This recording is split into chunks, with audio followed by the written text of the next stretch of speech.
Hello everybody, it is I, Anna Pevmuna, the Queen of Bones and your mummy mommy, and of course on Thursdays, your DM.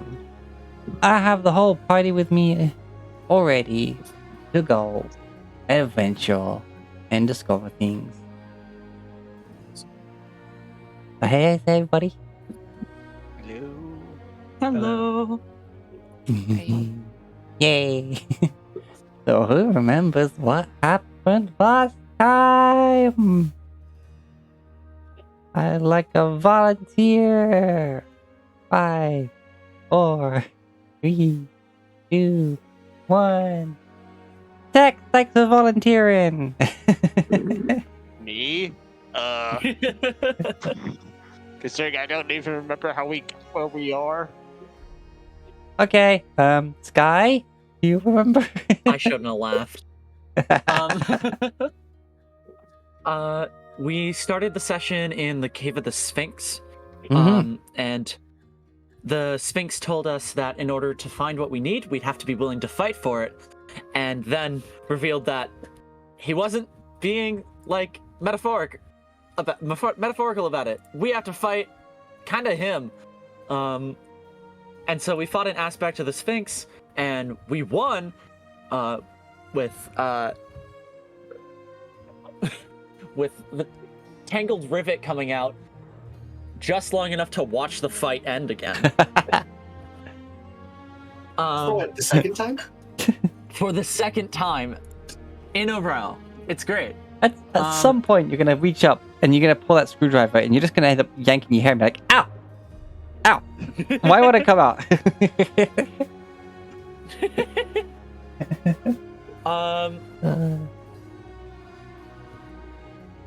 Then we headed north towards some ruins in the forest upon defeating the Andro Sphinx, and it telling us that once it judged the rolls in Altwalav, it would make its decision.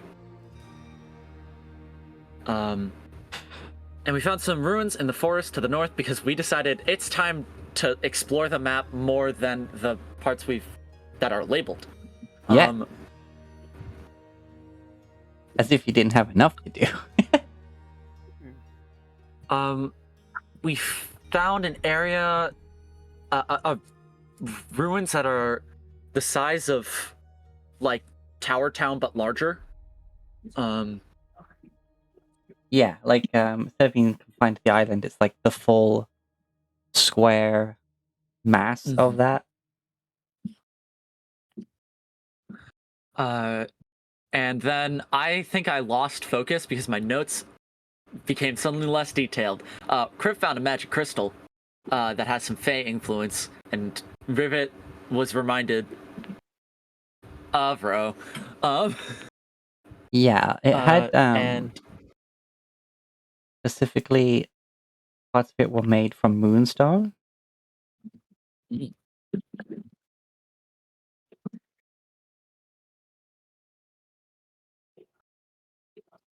And yeah, I quietly add that to my notes. And then Rivet, yeah, I didn't specify during the what long sort of like rest- crystal gemmy kind of thing, so I just found something that I thought would be cool afterwards for it to be. Yeah. And then at the end of the session, we took a long rest, and Rivet investigated the mysterious helm and found out it's a mine shackle. Yes. And also found out what a mine shackle was, and was vaguely horrified. Vaguely. I mean, one more atrocity that O'Hagan's committed? Just add it to the pile at this point. Yeah, right. Like, here we have O'Hagan's war crimes. Let me just unroll it. Give me a sec. Yeah, just a bit. No. Damn it. Okay, just roll it down the hall. Hold on.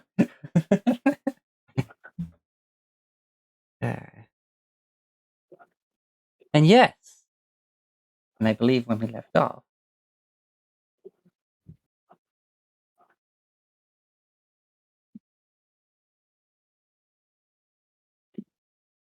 what was that? 40d6. Please don't. I recall correctly. Oh, right. I remember. That was for that was to heal Yes, to heal the wound. Sierra, so that Yes. she can not have to deal with the half healing. Oh, yeah. And that is Rivet taking all of her spell slots and doing the most healing as possible on just Sierra. Yeah. And we It would. comes out to 40d6 plus 68 plus 15 plus 48 plus 20. I forget. Did we do the long rest, or were we in the middle of the long rest? So we were finishing the long rest, and then Kriv on last watch rolled a nat 1. Right. Oh, And yes, right. something happened. We cliffhangered on what that was. So, That's where we left it. you.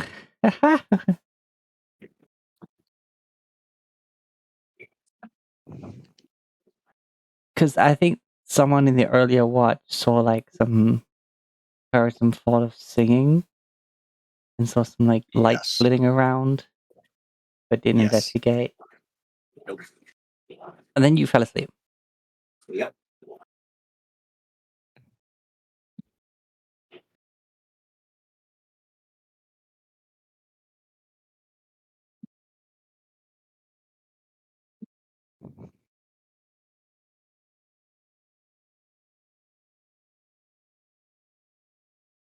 Griff, Yes. you have fallen asleep. And you begin to dream. Oh no.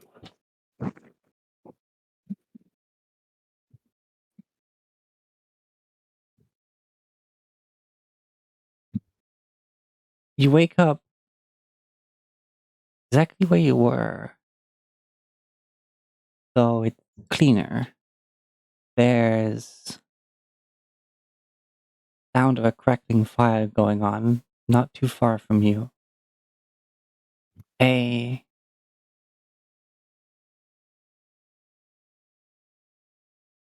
As you wake up,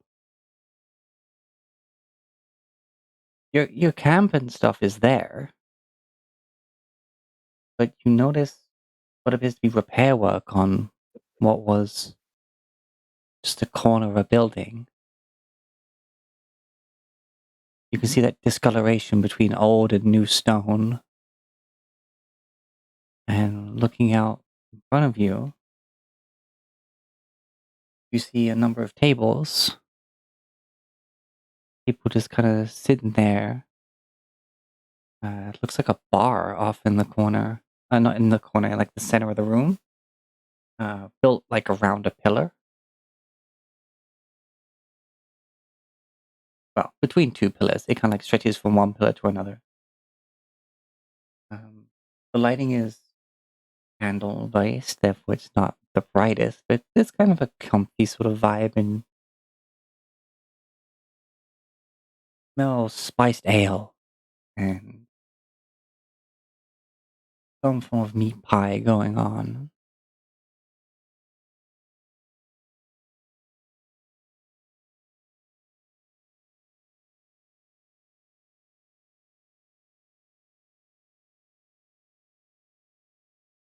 You This find yourself is still sitting where you were keeping watch. Like you didn't like fall over asleep. You just kind of like nodded and you kind of like jerked yourself awake and this is what you see.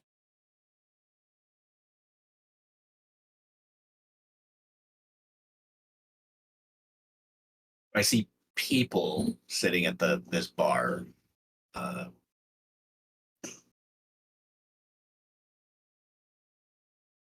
Just okay. That's right, cat. Get it. Get the fly. And I guess so. I'll look back over at my tent, or the tents where my companions would be sleeping. Yeah, it's still there in the corner of this building. I will get up, sort of casually sort of stride over to where these figures are. Meow. Meow. Meow. I immediately stop and look where that noise is coming from. You notice next to where you were sitting on what appears to be a part of this like support that's like, you know how you have like stonework and sometimes it has a bit of a timber frame on the inside to like brace it. It's like that's where the old and new stone meets. Like they added these braces to it, and there's a cat with some wings just perched on one of the beams, like looking down at you.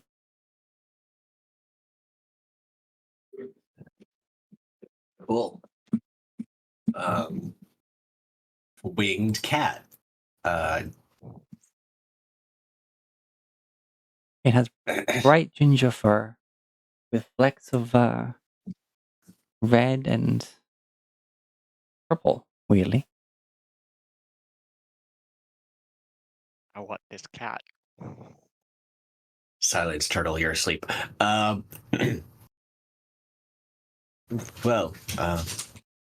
hello there. Sort of like nod at this cat. I don't suppose you know what's going on. These people were not you, and these people were not here just a moment ago. In fact, this place looks a little different than when I would just remember.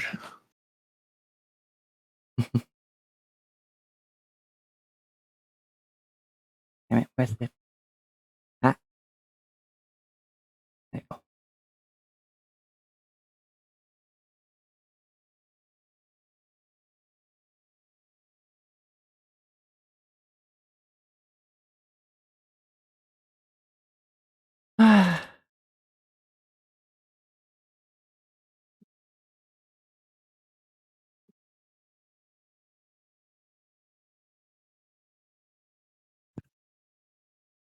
Hmm.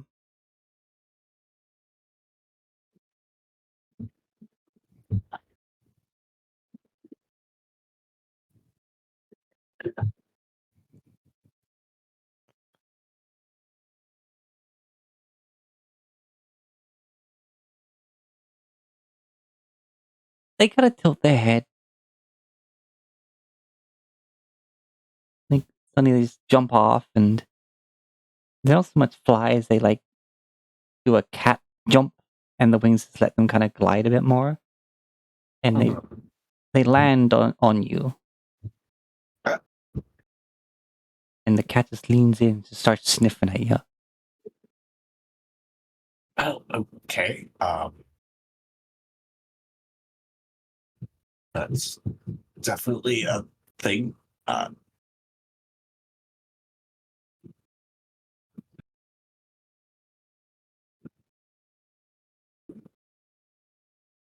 Sort of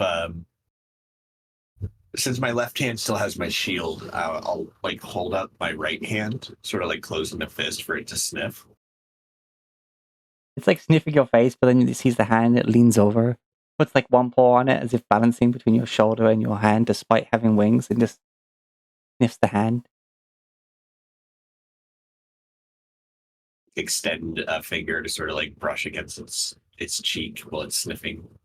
It like jumps ever so slightly and then like recognizes the motion and kind of closes its eyes a little bit and just you feel its weight kind of on your finger a bit. Like Start to do full just brushes and scritches on the side and behind the ear. Okay.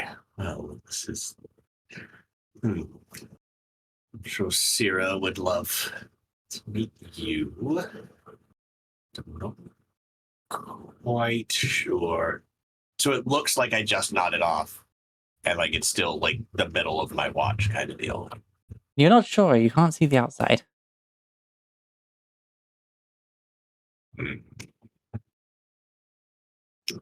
It feels like body clock wise, it feels like it, yeah. Yeah. But we'll let her sleep until it's time to wake her. Hopefully you'll stick around until then. It like is enjoying the attention, then opens its eyes and its ears flick, and like its right ear flicks, the right wing kind of does the same as something catches its attention, and then it just turns and jumps off and glides away. You're not sure what it saw. It looks like it's staring at like a blank corner. Okay, well, so much for that. It's still nearby. It's just like looking at something. Okay. I interacted with it, so it's not the same as when I was checking out the ghosts and they were going through motions of what they had done before they died. Like they were just holograms replaying. Indeed. Do I see anything in this blank corner? Make a perception check. I see nothing. Wow. My perception checks. Watcher doesn't like watching. Apparently. Hey, come on, stop. Well, assuming I see nothing mundane, I will assume it is something that, as obviously a special cat, since it has wings and stuff, I will cast See Invisibility to see if it's looking at anything invisible.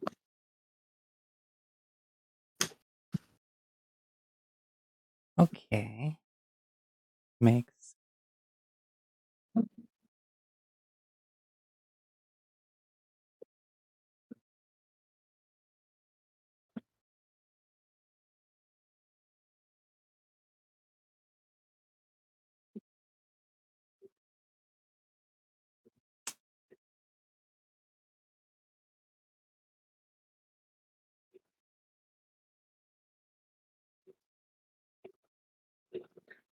Okay.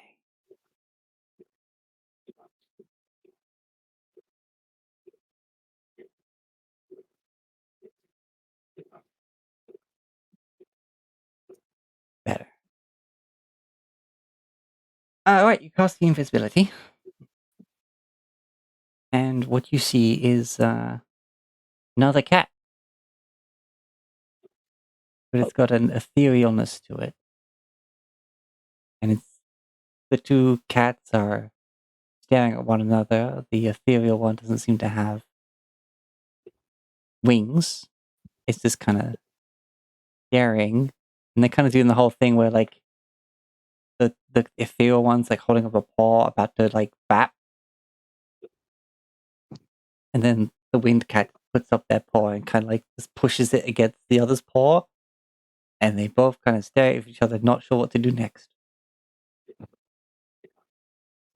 I'll sort of like move to the side of them and crouch down. Fascinating. It's able to touch something on the ethereal plane. Like I go to see if I can reach and touch this ethereal cat.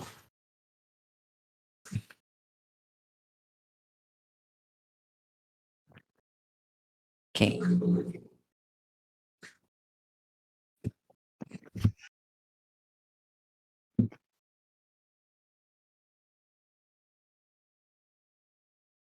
To be doing watch, I'm playing with cats.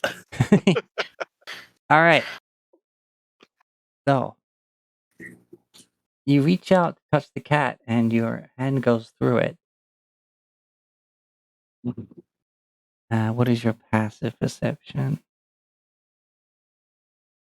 Perception 12. Okay. But the ethereal looking cat doesn't seem to notice you at first, as it seems to be enraptured by the other cat.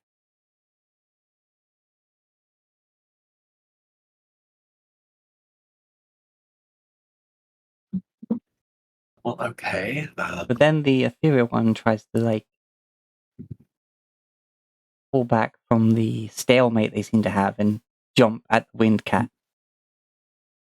And it goes right through.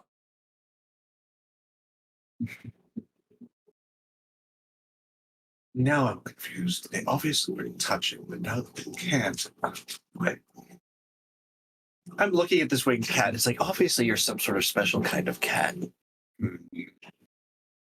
Searching memory banks. Have I ever heard of this kind of creature? Roll. I want to say Arcana. Like above game, I'm like 99% certain I know what that thing is, but I don't. it was almost a nat 1, but then it rolled over to a 7. As on an 8, vaguely. You don't know what it's called, but you've heard mention of something like described as just a cat with wings. Rivet would probably know. Ro, if he were here, would definitely know. Well, you two play nice. I'm going to go over here and sort of sidestepping, keeping an eye on these cats. I'm going to again try to walk over to the figures at the bar. Okay.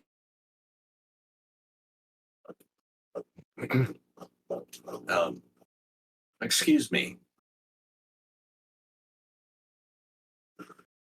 You see a fellow with a pale blue complexion, pointed ears,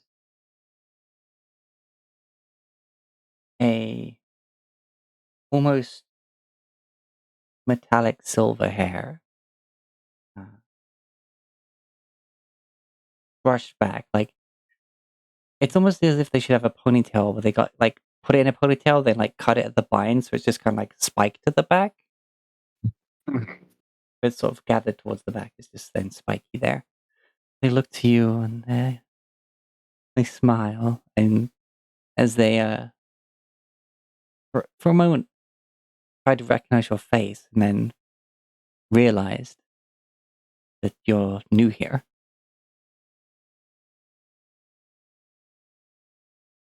Ah, we're finding a new company here. Wow, welcome. Welcome to the Moondrop.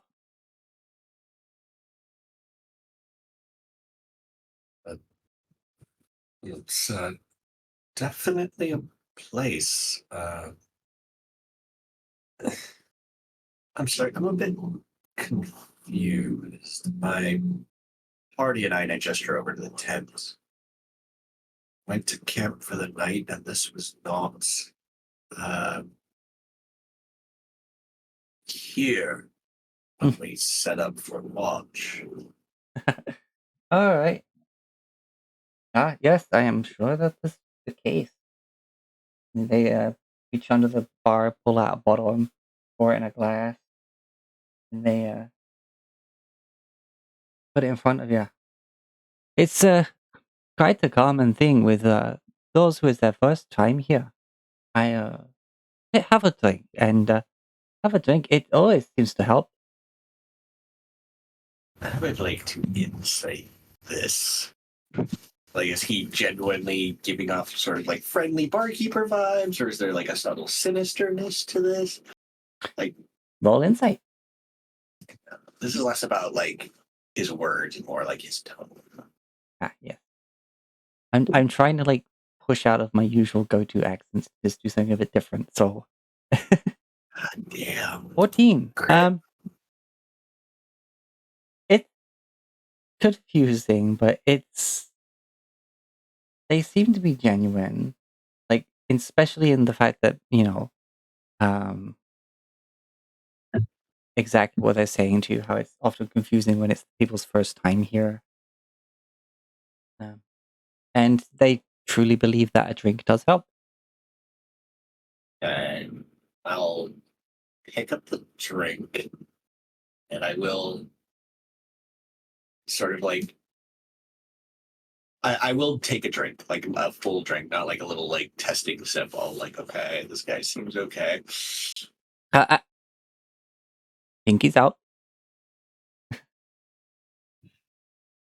Just utter confusion on Crip's face as he just slowly lifts his pinky. It's his head is like, what? It's just something like I don't know. I'll ask her, but she knows like everything. You go and you have a good drink, and it's only once you start drinking you notice there's kind of like a mist coming off the drink. Try fun. But it is a strange sensation. It's like it's not quite a liquid. Like it's you're drinking it and it sits in a glass like a liquid, but as you tip it, it's like it's just between the liquid and the gaseous state. It's not like carbonation, where it's like fizzy and you feel it fizzing. It's as if you had that airy part of the fizz, but just as a constant. Crib is just utter confusion. Utter just like, what the fuck is happening? Look, look on his face. And it's like drinking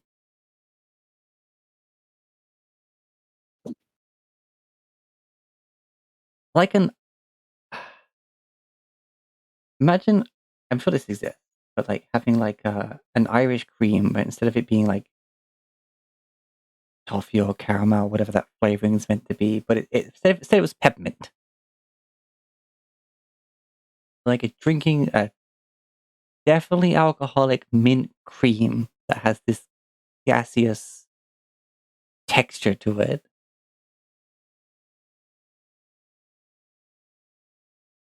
And it is cold, but like the flavor of it makes it feel colder, and it's kind of like clears the fog in your mind. And you just get that sort of sensation of being like, oh, I am awake.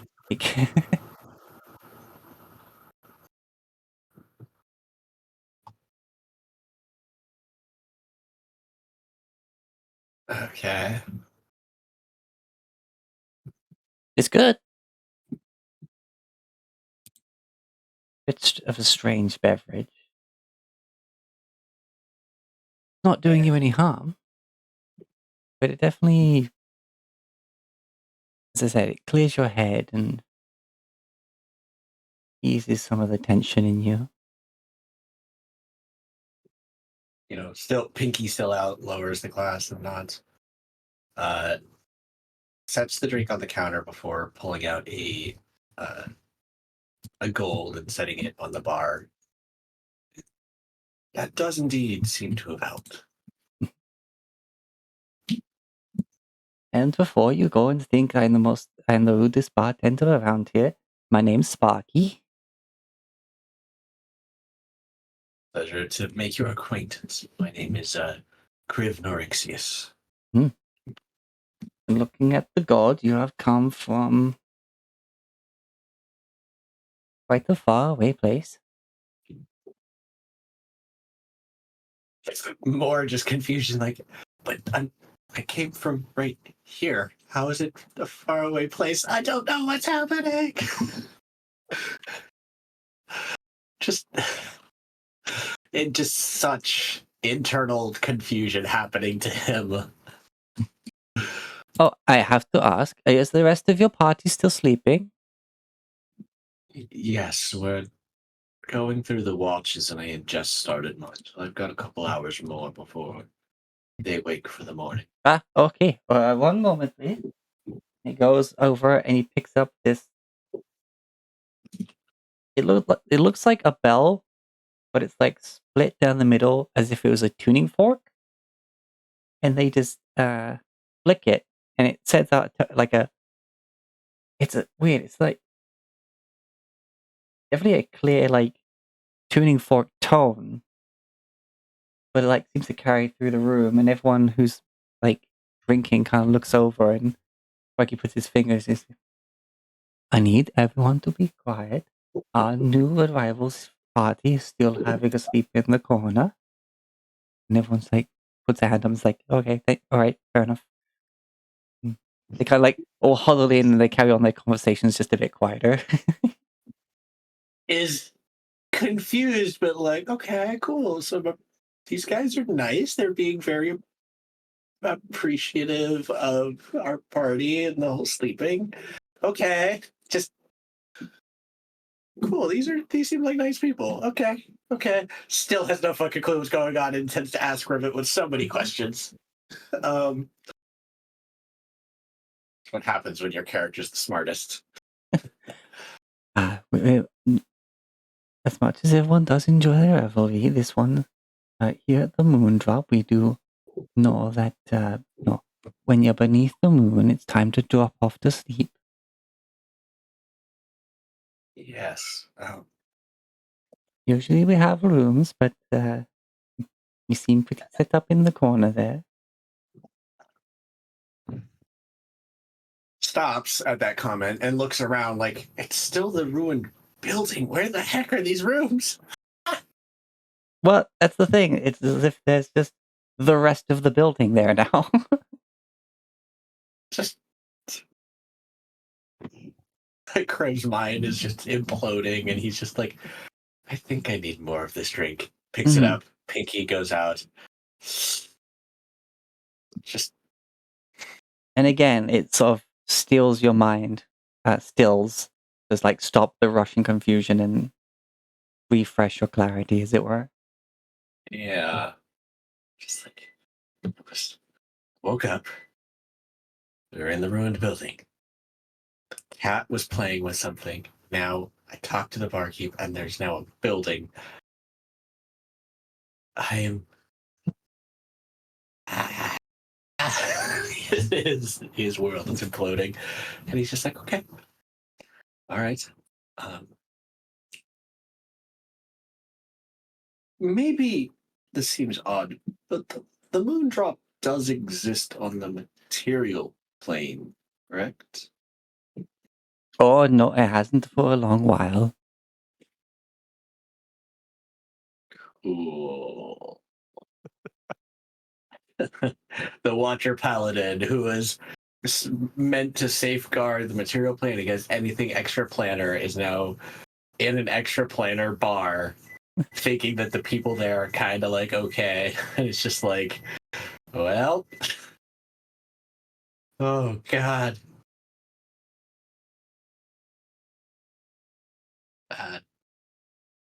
Then what plane are we on? They reach over to your hand and kind of give it a little tap and say, maybe you should sit and rest for a bit so you can gather yourself before I tell you any more. Okay.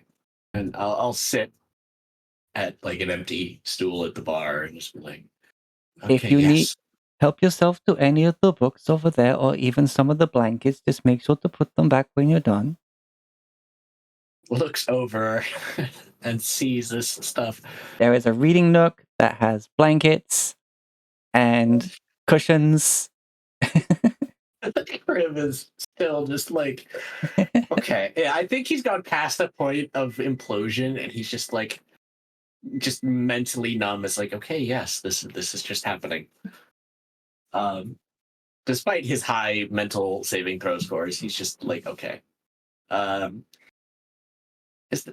Is that cat yours? The winged one?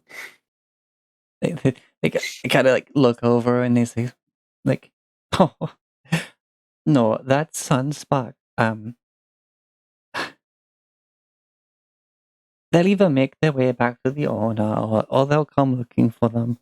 They will never do no harm, but for our familiar, they don't seem to stick by their friend as often as maybe they should. But I'm sure if she had needed of them, then she would have come looking by now, or just whoop, recalled them. Who is the owner of this place?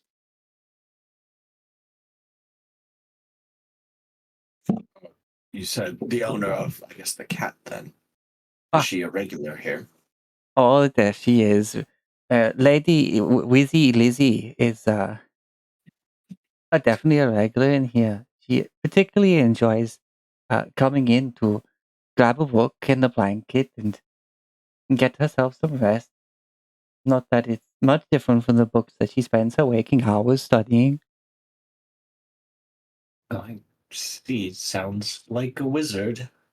I was acquainted with one for a while. A charge under my protection.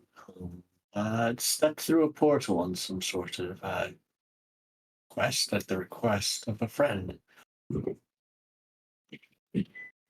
Had a little rabbit with a horn. Hmm. But yes, I A think I rabbit with a horn, as in the name mistakes me now. I believe he called it an almirage. Hmm. It's not been unheard of to see such a thing in the Moondrop. I see. It may be a small realm. Could you just tell me more about this friend of yours? Yes. Oh, you never answered the question earlier of what Hmm? realm this place does exist in. But we'll get back to that, I guess. Uh, my friend's name is Ro. I'll proceed to describe him, uh, sort of standing to give a general, he's about this tall, uh, human with eyes, has a an orb embedded into his palm. That's his spellcasting focus. Uh, Seemed very intent on teleportation magics and such. Did a lot of hoofing around.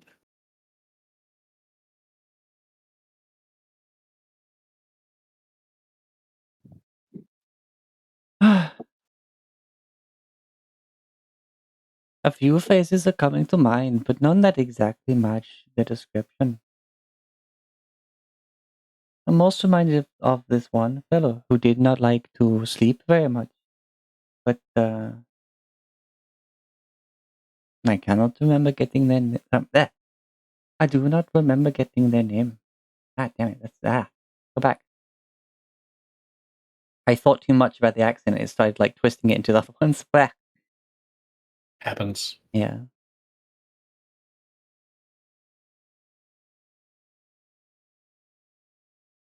Okay.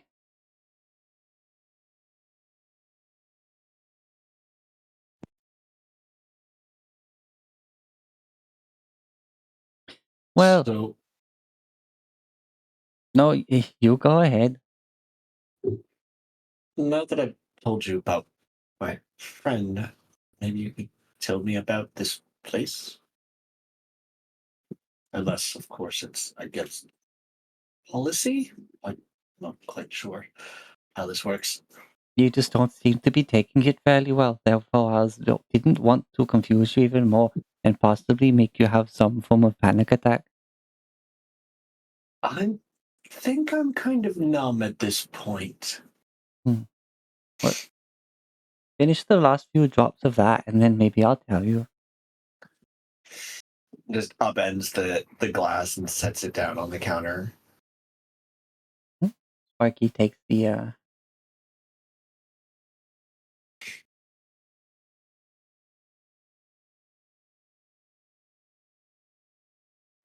takes the glass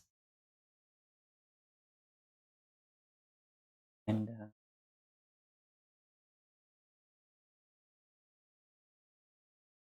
lets you sit there for a bit as it takes its effect, and they upend the glass and put it upside down, and there's just that little bit of mist left in it. And they kind of lean down, look into it, and lift the glass and let it disperse. Ah,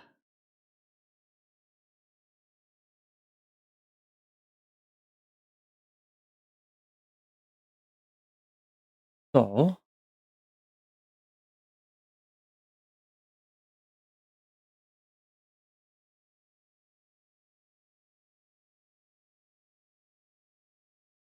The Moondrop Tavern is settled within the confines of the Fortress of Serenity.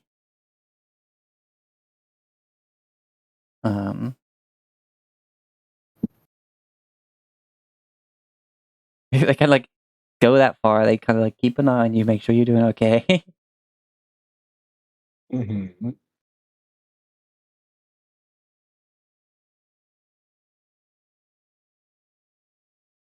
It's settled in a wonderful little glade, surrounded by lots of wonderful wildlife that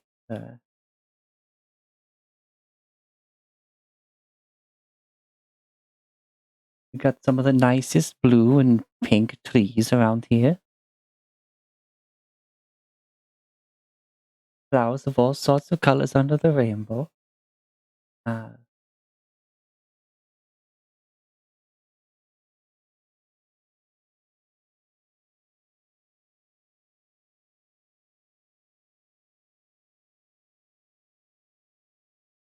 Once the rest of your party have woken up, it's worth going to see for yourself, but just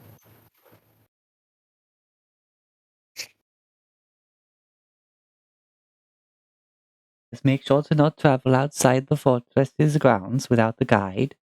The wilds can be rather perplexing to those who do not know them.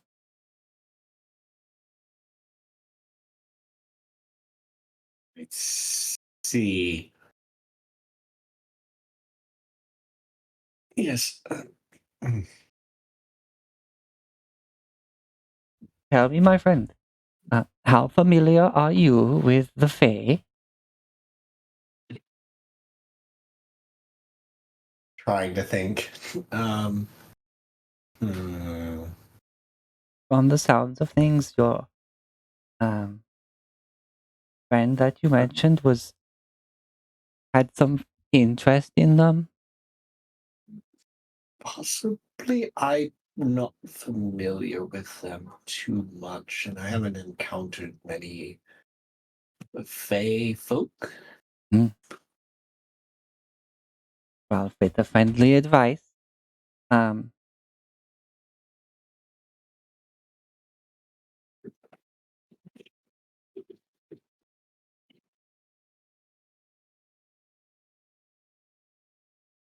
do not. Well, you should be fine inside the fortress. Well, if you do venture outside, make sure not to introduce yourself with your full name to anyone. Nods in acceptance, but has no idea why that is a thing. And also be careful with your choice of phrase. Never apologize or indicate that you have done something wrong that may incur you to owe someone. Right. Like, I feel as a Watcher Paladin, Kriv would know at least some stuff about the Fae, but he's just like, okay. Make a... Okay. What's a planar check? Arcana, usually. Yeah. It's a 12. Just not rolling Do you have good. anything in your abilities for, like, advantage when it comes to planar stuff? Nope. Or is it just Watcher planar Paladins, creatures? Watcher Paladins don't get that. The basic thing that I get is that I can is my channel divinity of Abjure the Extra Planner. Okay. But they don't. They're not blood hunters, so they don't get anything like that, unfortunately. Okay. Yeah, 12, like, be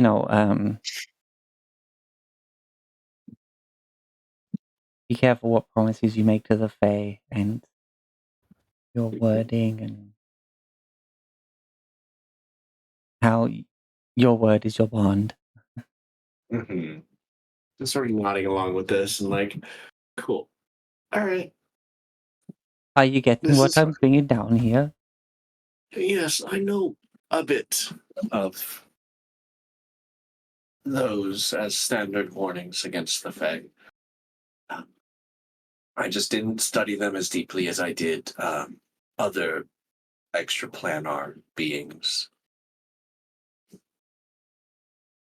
Well, if I'm going to, do you still want me to answer further as to where you are? Well, seeing as you've mentioned the Fae and them in context outside the fortress we're located, I can only assume we are currently in the realm of the Fae. Yes, you are in the Feywilds. Um, specifically in a part of the Feywilds known simply as the I don't know what's the word. Um,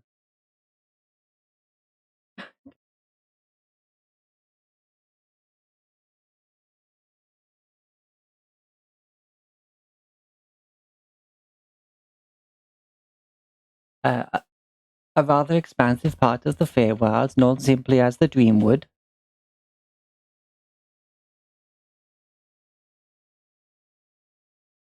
Right.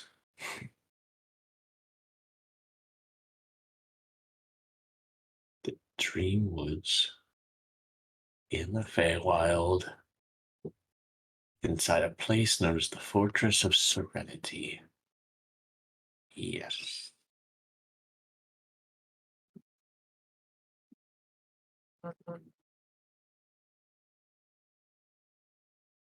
Well, I think I'm going to go read one of those books until my friends get up for the day. Well, do enjoy. I do recommend the Little Dragon That Could. God damn it. Yes. Kriv will nod in thanks, get up, and just like walk over to the reading nook, sit down, and pick up the Little Dragon That Could, and just he'll kind of read, but he's not absorbing. Like it's sort of like half his brain is reading what he's got in his hands, and the other half is just doing like just blue screen error calculations of what the heck, how did we get here?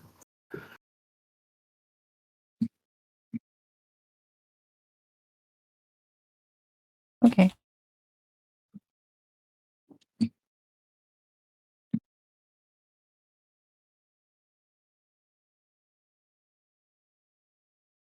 Yeah, that's just what he's doing.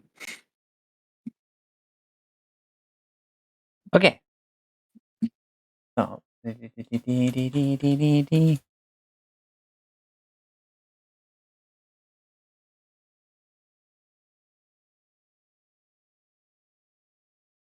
I miss anything important?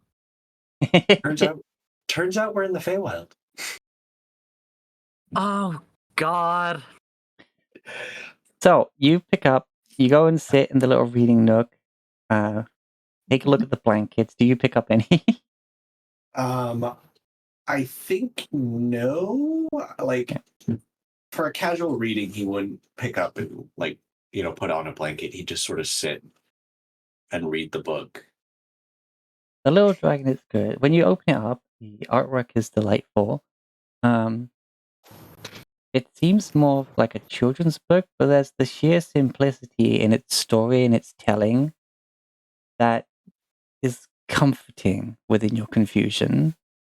Everything's not making sense. To have this written out that's so easy to understand, yet beautifully written in such a imagination inspiring way that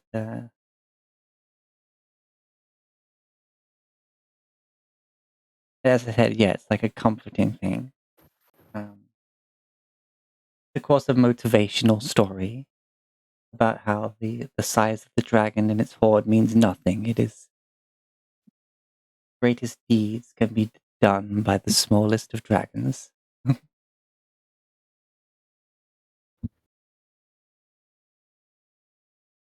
If I end up adopting a freaking baby dragon, I'm just gonna have a freaking menagerie of kids at this point.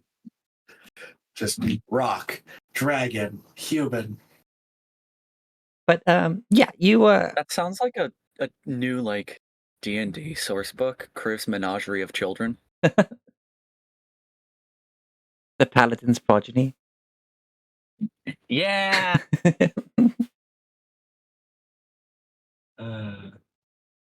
Okay, so you sit there and you read it, and by the time you finish, you think it's probably roughly getting to the point where you'd wake everybody else up.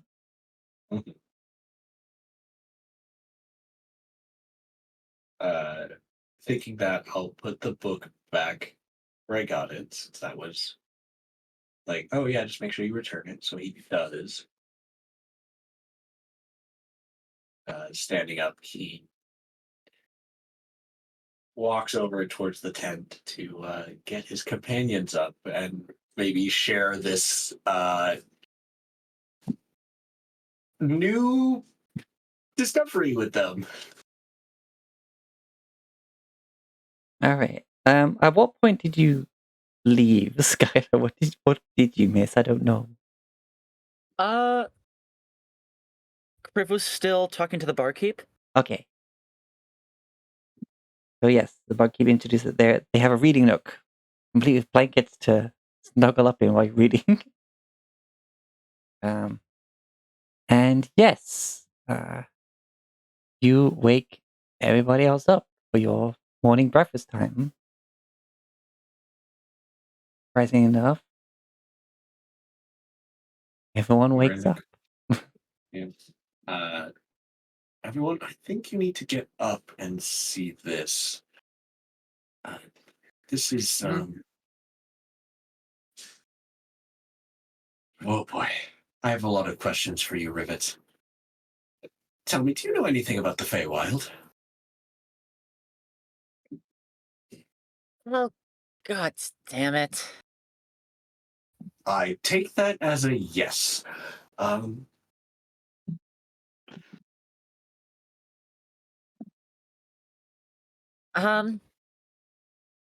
Not as much as some of our companions would have. I'm passing the familiar. Well, it seems we are in a place called the Feywild, specifically in a part known as the Dreamwood, in a place called the Fortress of Serenity, specifically in a bar known as the Moondrop that is inside this fortress. Yes, we're in a bar. In tents in the corner of the tavern floor. What's the name of the bar one more time? Can you take me back through that order? We are in Moondrop Tavern. the Feywild.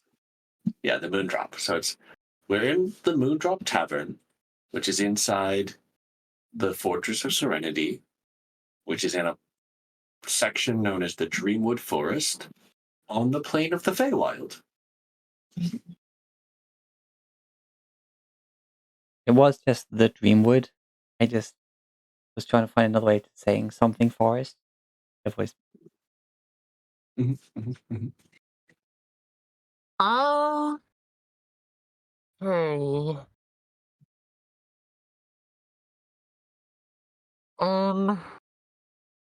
I would love it is if this conversation is taking place in the tent and then we walk out of the tent and we're back on the material plane, like it never happened and Kirby's just there, like, but I swear it was here. I honestly had a right drink and now. everything. Kriv is saying all this. You're in the tent, so you can't like see out. He's saying all this to you while you're also, just waking up. You've got the freaking the waking up face. Like My glasses aren't even on yet, and we're in the Feywild? Apparently. yeah, like this.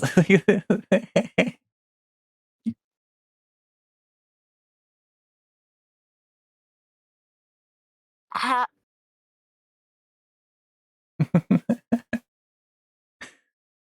Hold on. And she pinches herself. I'm not dreaming. Oh my. No. Okay.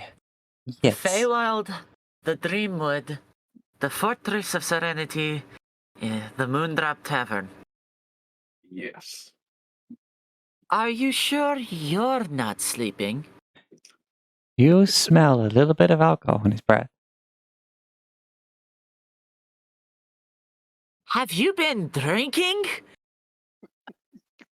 I got something from the tavern. Sparky gave me something. It was definitely a magical drink of some kind. It was liquid and gas at the same time. Look, it's better if you just see it. I pull aside. With every word in that sentence, Rivet is looking more and more at you like you're fucking insane. I'm just like, look, just you should see for yourself. And I open the tent flap. I put on my glasses. The tent flap opens and you see like warm firelight. You do not see sunlight. Do I see the tavern that he's talking about, or am I in ruins? As you put your glasses on and you actually get up and look out the tent, you can see the patchwork to the wall where old stone meets new, and the braces and the timber, and then you like look to the left and you see fireplace, people sitting around tables, bar, the whole shebang.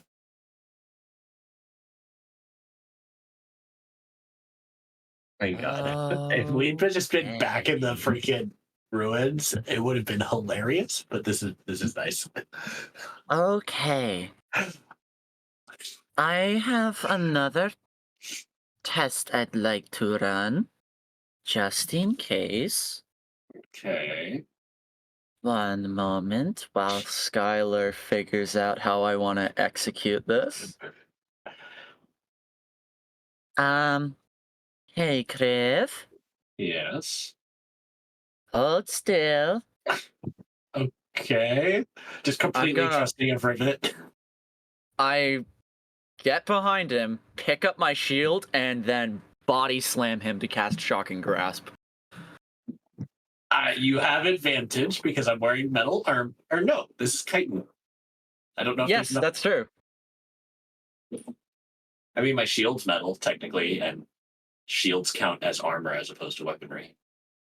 I'm also behind you, and I don't know if you're expecting this. Nope, I'm completely trusting of you, so technically you are an unseen attacker. All right.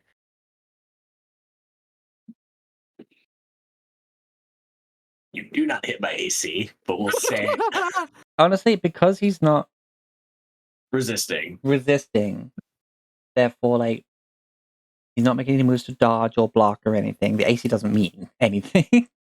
Yeah. All right. I hit him with Shocking Grasp. For 12 points of damage. DM, does anything about this change?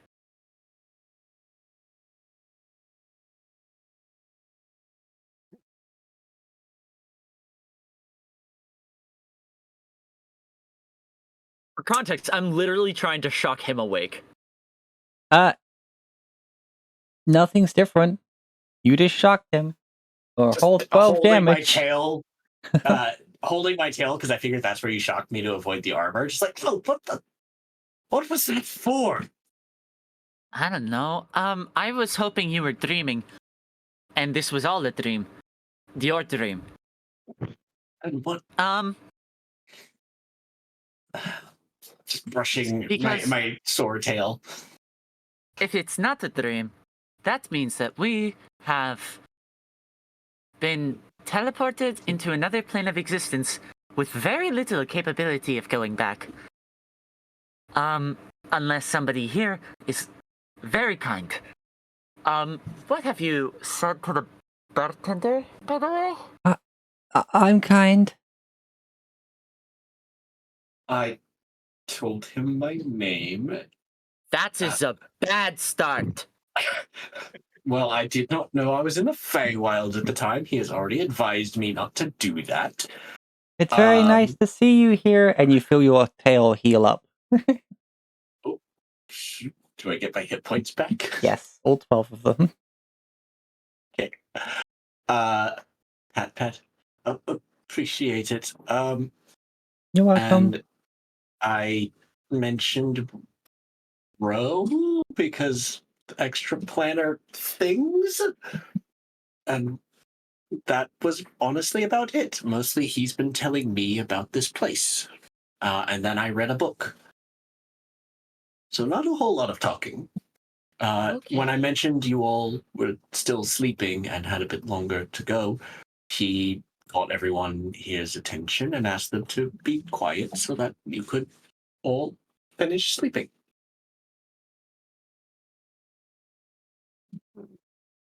Which I'm gonna take Thaubrick's shell and sort of like, since it's probably on the stomach, which is the smoother part, I'm gonna start like shaking it back and like clockwise and counterclockwise to be like wake him up. Knock, knock, knock.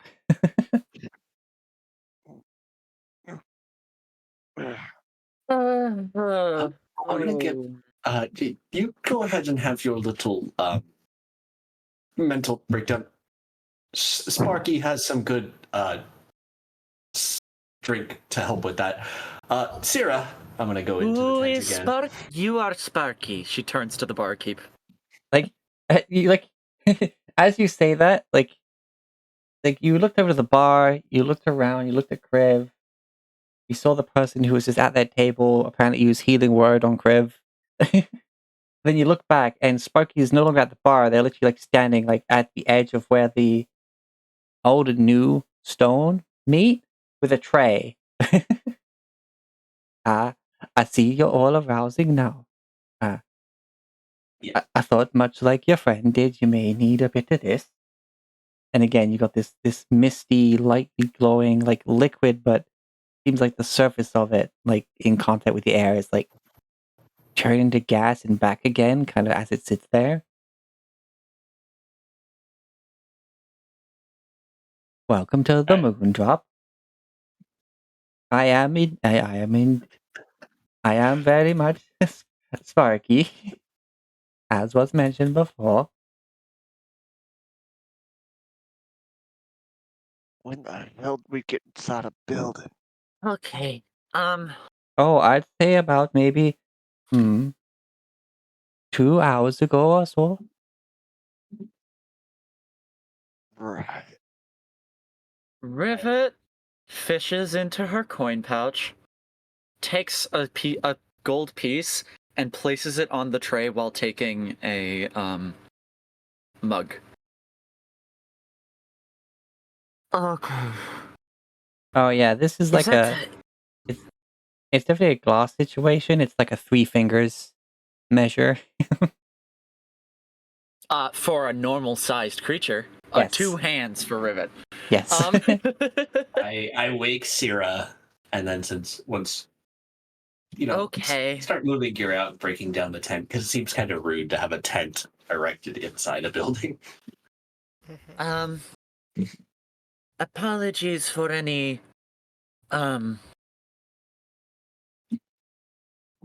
bluntness. You are a fey creature? Is this correct? I would say so, or at least partially. I was born here, but my father was a half elf, and my mother was of the Fae. Okay.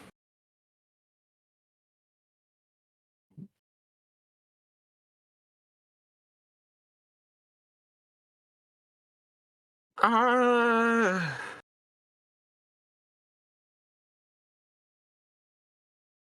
You hmm. They go and they just set like on the stool or whatever Kriv was sitting on doing watch. Like goes over and sets the tray down. I Maybe, hope Hmm? it is easy to understand why I may not be easily able to take you at your word. Oh, I understand that, but Just give yourself a moment. Pinky's out. Take a sip of that. You'll feel much better. I've been wanting to ask you about that, Rivet. What is the Pinky's out thing about? I think There are a few immediate possibilities. The first is that, from my knowledge of my brief study of the Fae, customs are extraordinarily important, especially when in a Fae's domain. And so, a lot of times, customs are not explicitly stated, and so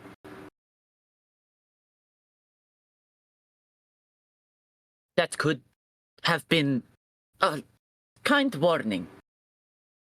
Alternatively, it could have been a requirement for any magical effect.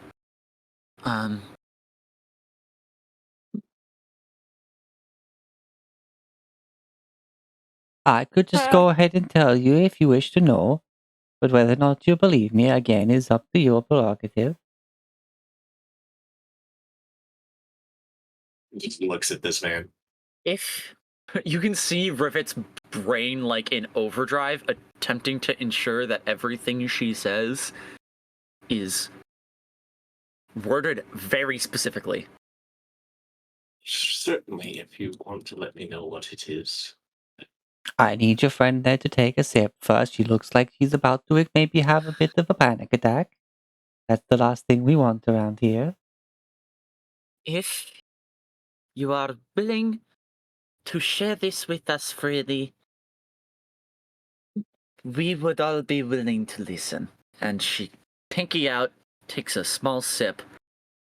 Yeah, Pinky's out because she can't hold this with one hand. yeah. Again, it's it's just alcoholic, but not like overpowers the flavor with the alcohol. Peppermint cream that again, as you're drinking it, it sort of leaves the massive liquid itself seems to like turn to a thick gas that's still drinkable as if it was a liquid.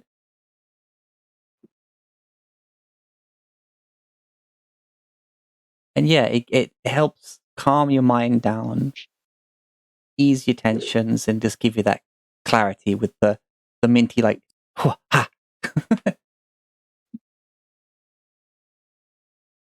Quite a sharp peppermint.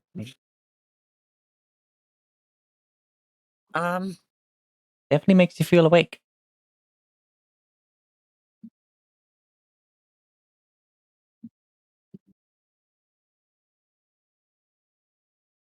Now, I have to tell you that it's something to do with the measure. If it's a drink that's specifically served as a 3-finger measure, you should only hold the glass with 3 fingers, and the easiest way to not drop your drink and actually only keep 3 fingers on the glass is to put your pinky out.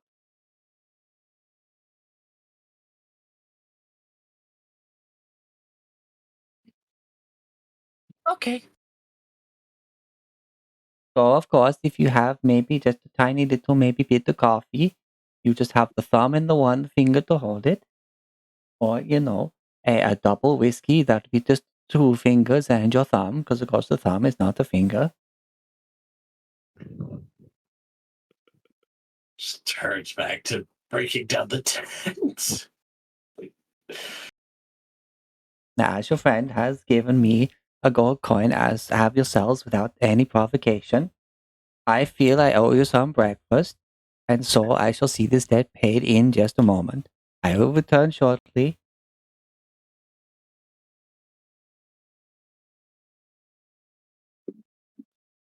And then they walk off, leaving you the drinks. Rivet was slowly nodding throughout that entire explanation. It's about how Griff was with this explanation. Oh, this is safe to drink.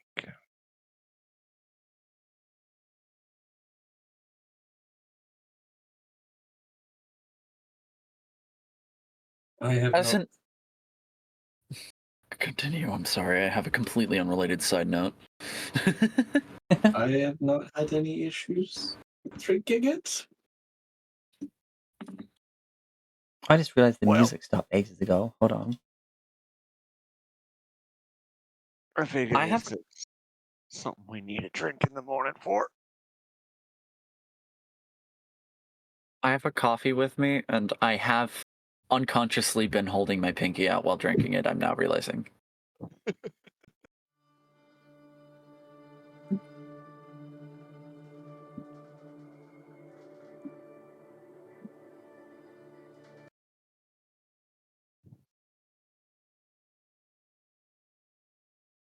Yeah, Thobrick does the pick out drink of one of the glasses.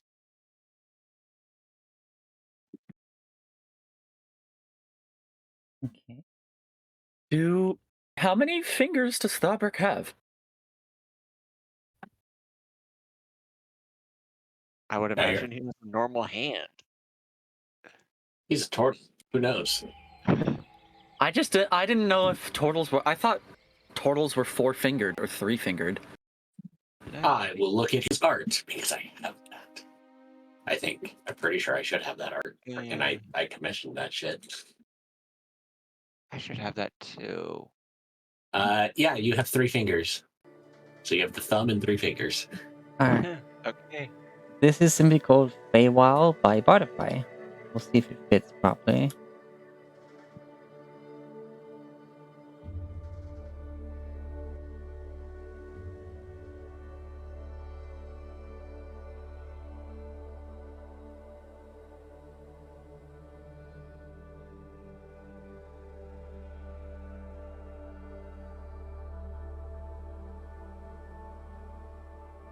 Oh yeah, 3. Okay, so I don't need to bring a pinky out, so just full hand. Scrolling for that art, I once again came across the Elven Woman's picture from the Acorn to Oak. I will forever be jealous of Philip. Forever.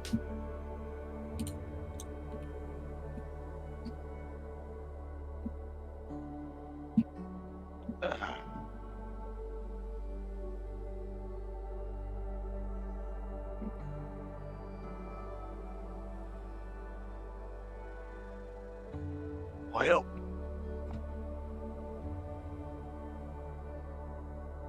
we gotta figure out how to get back.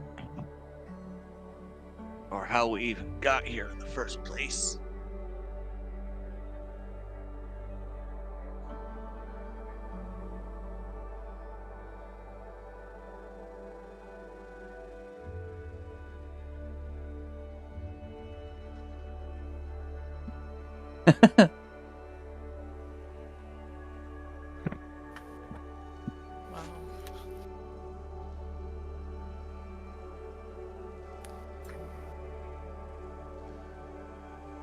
I don't know. I think it is important for us to get back and sooner rather than later. But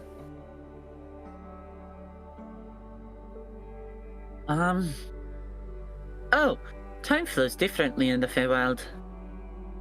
So, yes, but isn't it unpredictable? It could be extraordinarily so. Extraordinarily so. Including the ability to appear before you entered.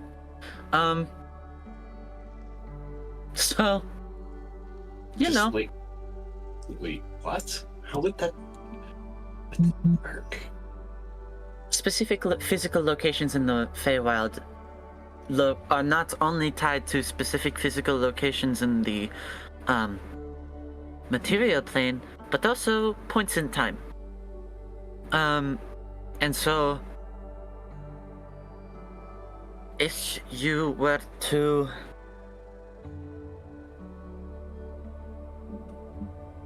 unless you exited on the exact same point on which you entered, there is no guarantee of where you're entering. Where you will enter the material plane, or when.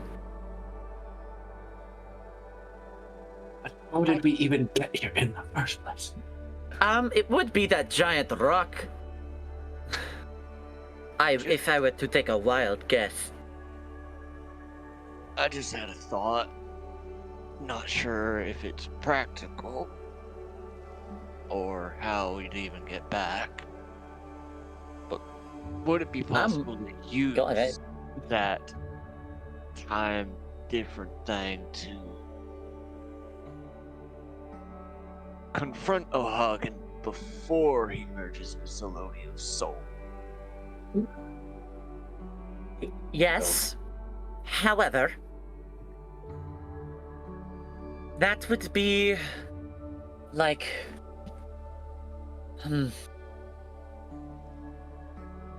trying to catch a singular specific piece of ash out of an explosion.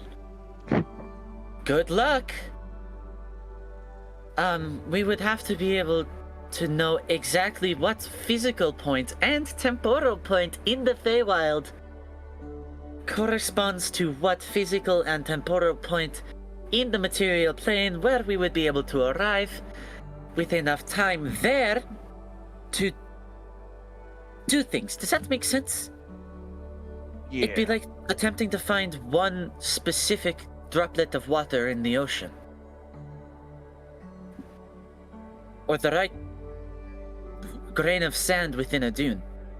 Theoretically, you could do it given enough time, but enough time is not feasible.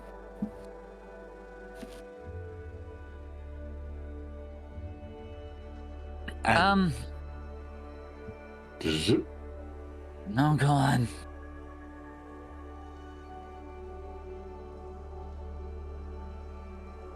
Well, it's just a passing thought. Looks over at what I assume is Sparky, just going, Oh, also, for the sake of exploration, if you walk through any sort of doorway or anything and then retrace your steps, you are more likely to end up somewhere completely new than the place you were in before. If you want to get back to the location you originated, the best way to do so is to follow a perfectly straight line. Because random chance dictates you'll get there eventually. So good luck! Navigating the Feywild is hell for those who already understand it. And we just got here. Sparky comes, starts coming over. It's like, I've been hearing a lot of panic talk over here. Maybe take another sip of your drink. It's like, yes, alcohol. Frightened, per se. Just... You're going to do Cautious. yourself an injury if you overthink it too much.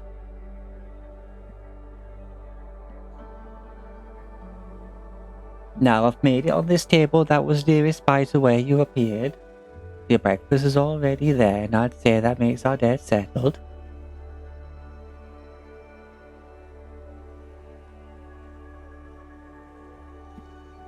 Agreed. Now come on, you've all just woken up. You seem to be very confused. Grab your drinks and let's get some food in here, eh?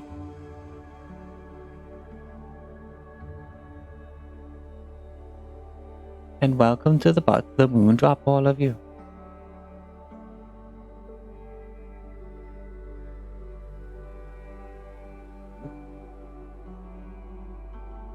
Rivet. Pauses. Then we'll walk over and sit down at the table. All of the chairs at the table have a nice little knitted, quilt over it to give it a cushion. Seems to be, along the back of it, where the wood would usually, brace the back. It's for you it's up the back of your shoulders, Rivet. For everyone else, it's, halfway down. But it's like someone knitted a cozy directly onto the back of the chair to give it some padding. Obrecht will sit so he doesn't poke it with his spikes. And before you all have a nice, slightly steaming, warm bowl of what appears to be oatmeal, and there's plates of various and bowls of various fruits, like there's bits of like sliced banana, blackberries, cherries, strawberries, all the colorful fruits, as well as like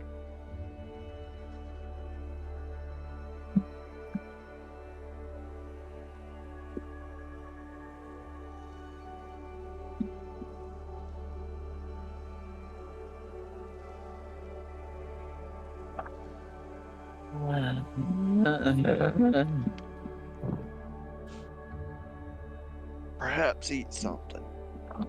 Might help your brain. Yeah.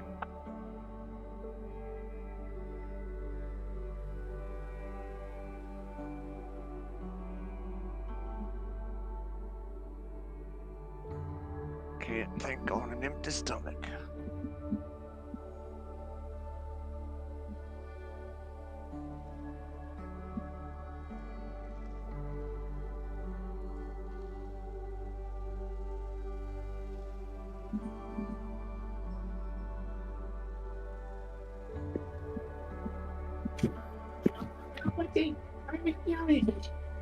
Rivet is very Rivet is very quiet right now. So along with that, there's also a large container of some form of mixed cereal that has like fruit in it and stuff as well. It's a muesli. And there's a bottle of what appears to be milk for use in it.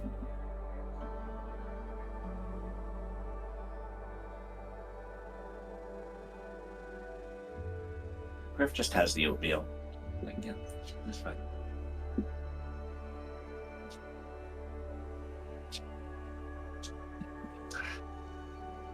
Rivet will eat the oatmeal and pick at the fruit while just kind of sitting and thinking. It's very cute and wholesome. With the bowls are very like everything here seems kind of cozy. Do I see the sunspot? The sunspot? Or sorry, I was going to say the cat, and then I said its name. I think it was Sunspot. Oh no! Wait, where was? Oh no, notes. Maybe thought it it was was Sunbeam. Oh my god, is this a Sunspot. Feywild cat cafe? There's only one cat, so no. I mean, it sounds like it's a wizard's familiar that just sort of like hung around. Okay. You can have a cat cafe with one cat. Just has to be a very energetic cat. It's got wings, Yeah. and it was playing with a ghost cat, so who knows? Oh, there's two right there. Ghost cat and wing cat. Hey, cat and ghost cat. Hey, variety. Why did I expect you to say Macarena after A? So, is anyone paying attention to breakfast, or is anyone looking around? Want to make any perception checks and stuff like that? Or are you just trying to just take the hospitality and ease into it at this point? Sierra is gonna eat some of her I'm gonna rations. train you up. She's not gonna eat from this place.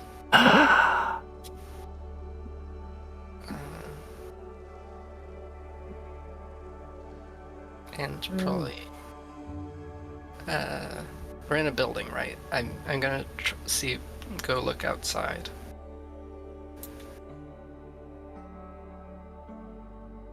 Okay, you look around for a door. Eventually, you find one that's already open, and you see into what appears to be a large hallway inside of a larger building. As if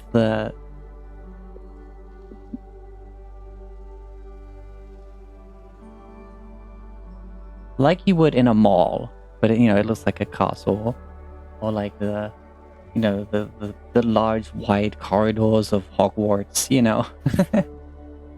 Sure. Pretty sure Hogwarts counts as a castle. Sure. Yeah. You see people mooching about. You see them kind of going on about their business. You actually like look across the way and you can see signs for other little, what must be businesses or something. And looking all the way down there, you can see at some point there's some what appears to be natural light coming out of a double set of doors.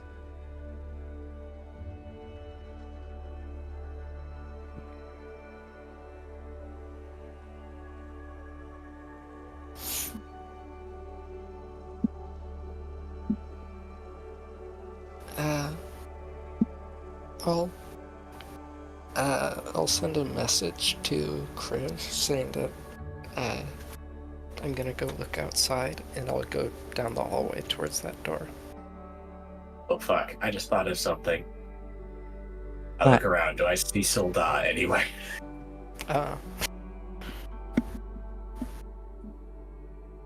Oh! So that are missing.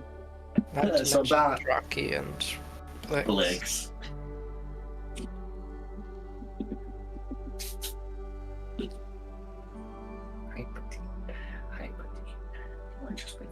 Yeah, because, well, unless Draki and Blix were with Rivet.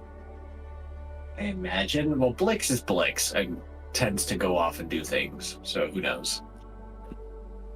Rocky usually stays by, though.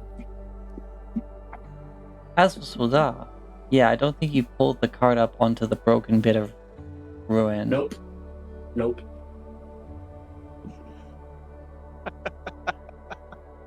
Whatever. I can just cast the spell that summons them again.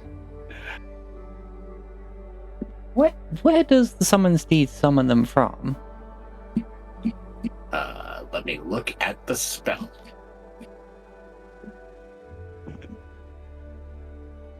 You summon a spirit that assumes the form of an unusually intelligent, strong, and loyal steed, blah, blah, blah. Takes the form you choose, though it has celestial, fey, or fiend of my choice instead of its normal type. So for me, it'd be a celestial, so I guess I summoned him from the celestial realm. Okay. So the upper planes. Yeah, Wonder currently how that you're in the works. diagonal twisty planes. One of the close planes that mirror the material. This in the shadow. The realm. adjacent planes. Yes. I did lots of research on planes. Yeah. Thorbert's gonna be eyeing the other patrons, seeing if anybody's paying more attention to them than should be normal. But back to acknowledging Sierra's message, I will respond to it with, all right, but don't go so far you can't call for help if you need it.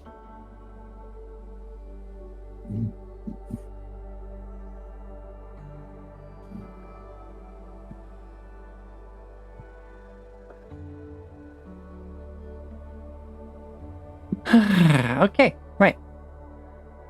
So make a perception check, Thorbrek. You're looking at the other patients. Unless it's an insight-based thing you're more going for. I'd say insight to see if anybody's like very interested in us.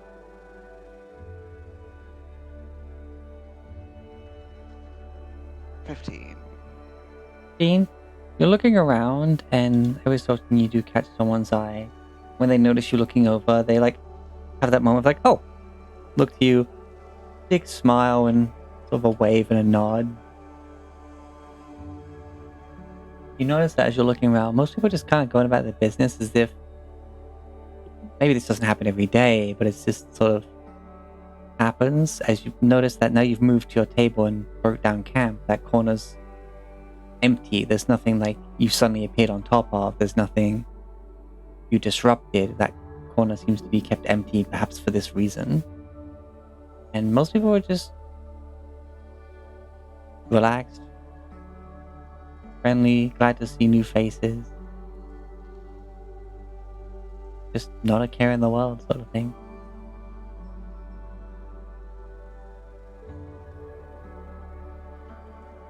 You do also among some of the tables notice that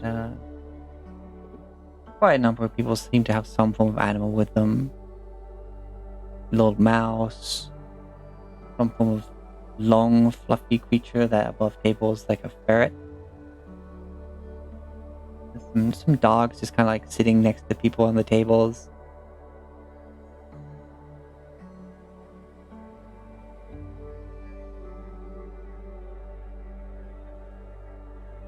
You see one cat curled up on one of the tables with a little blanket on top of them.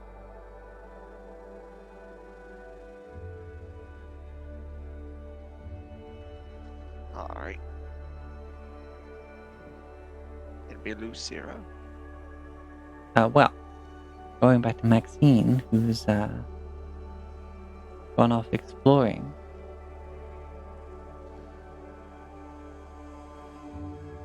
You head on outside, or at least towards the door that looks like it goes outside.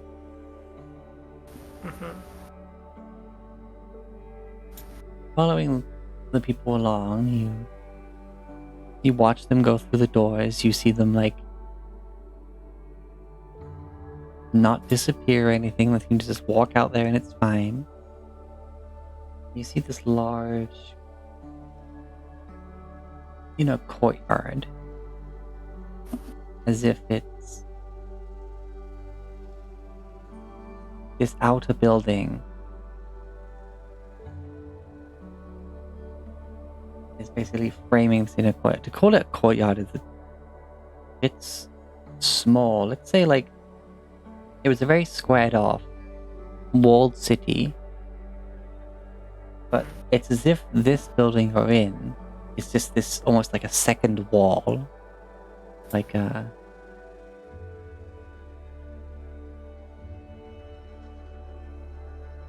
this one solid square building that has enough to have like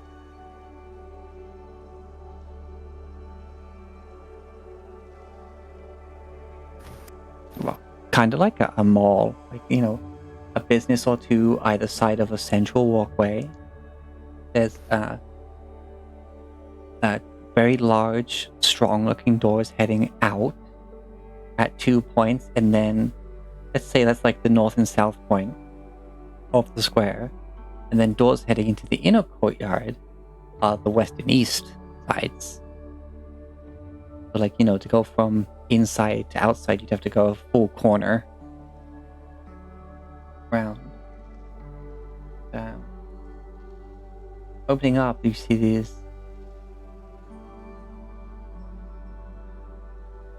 beautifully kept gardens with such vibrant colors. There's, pinks, blues, greens, reds,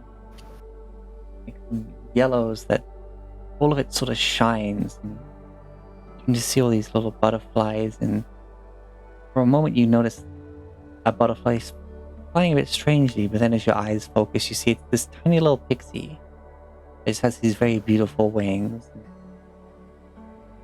You can see that the size of this inner courtyard, as I keep calling it, is enough to have like, there's a few little cottages here and there. People got like their market stands. There's patches of grass, like in this very intricate pattern, like left as places to sit within the floor displays and that. And you can see that this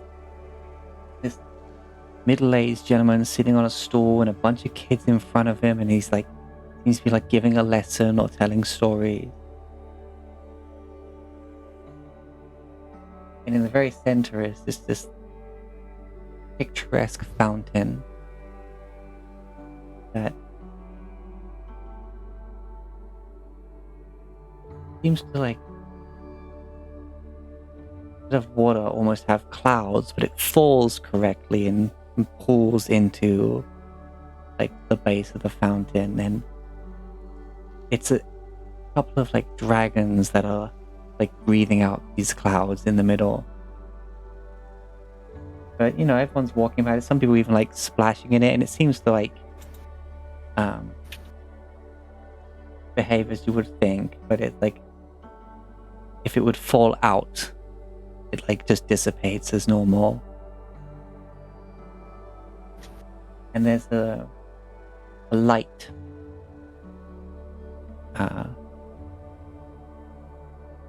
As if each of the dragons is a different color, the cloud like flow is a different color for each of them. And then when they pull together, it just makes this wonderful nebula kind of like blend. Like not quite tie-dye, it's more like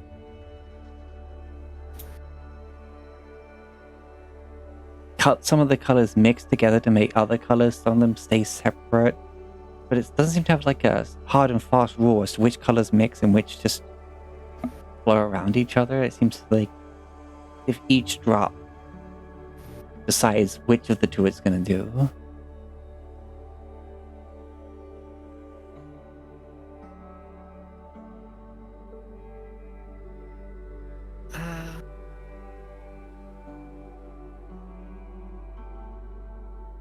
Sierra's gonna... Can I take a...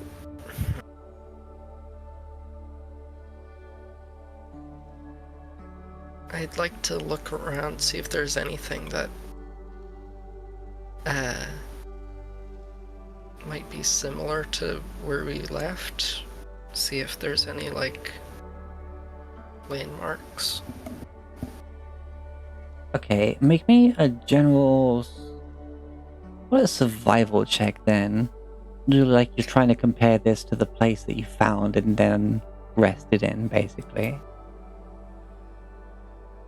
13. You're looking around, and of course it's all very calm and otherworldly. You still see in like the stonework and stuff like that this place could very well have been on the material plane within the walls that you found.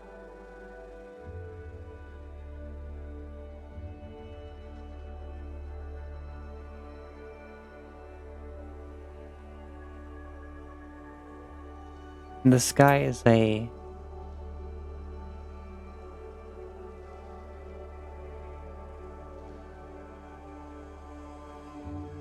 light pink and purple hues.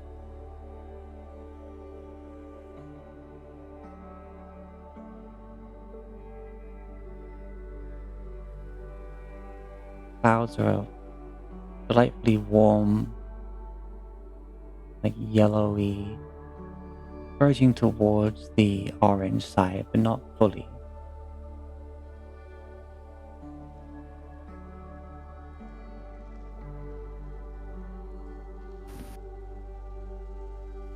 People that you pass by are friendly and they see you and they just see you and they're like, I hope, you know.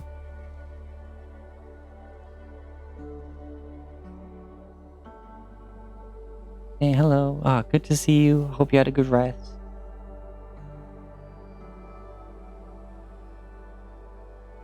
Good waking hour to you. To you as well.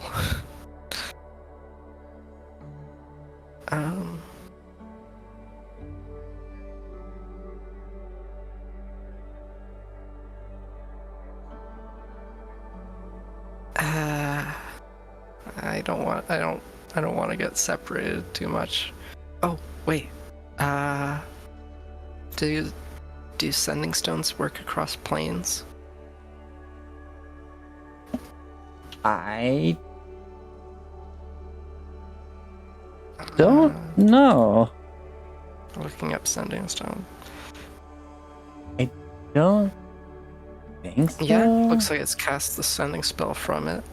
5% chance that the message doesn't arrive. Ah, there you go.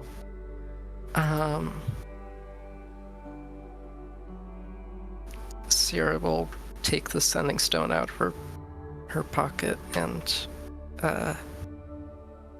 try to message Zephyr,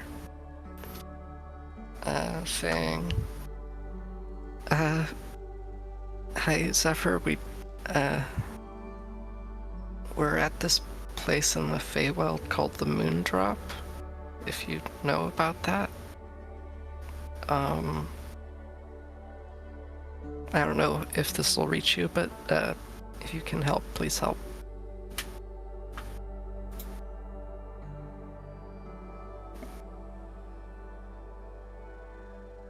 At the Moondrop. And you roll a d20 to see if it rolls a 1. I did.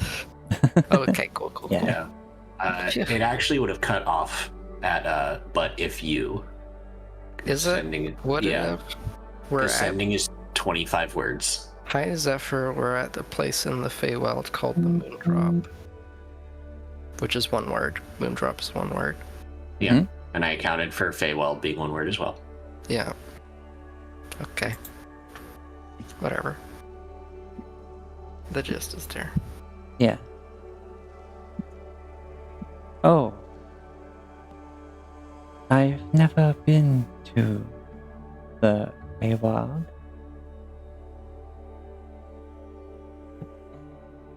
I can ask.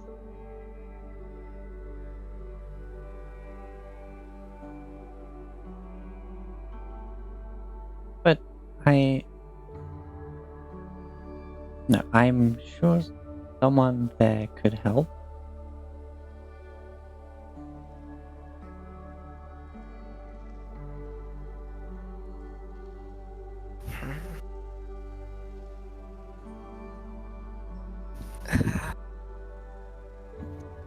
Okay. Well, Sarah doesn't want to get too separated, so she'll go back inside. Make a quick perception check. Okay. Lost already. No. 16.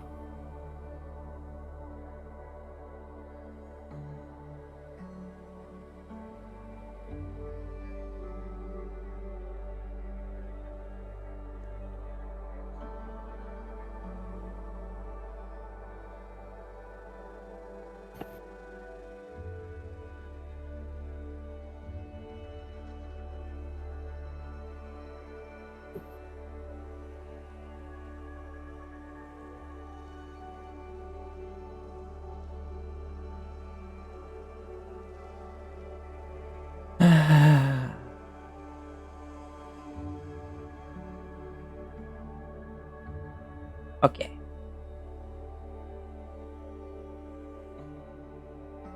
$16.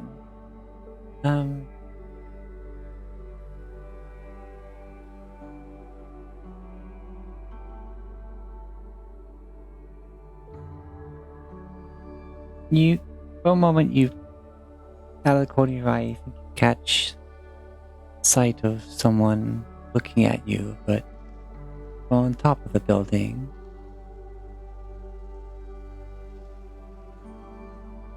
But when you look, you see just a dispersing cloud of smoke, as if someone, just let out a bit of pipe smoke of some form of particularly thick smoke herb or something.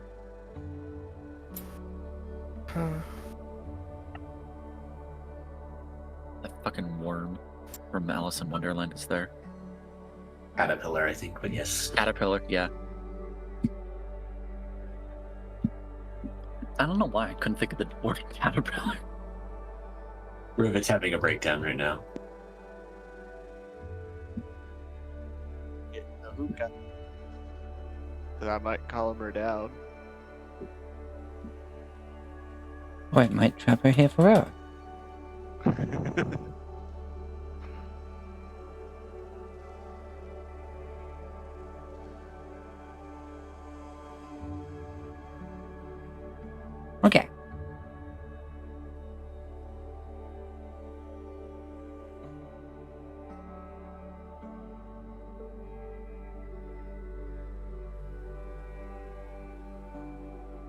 Okay, so you make your way back.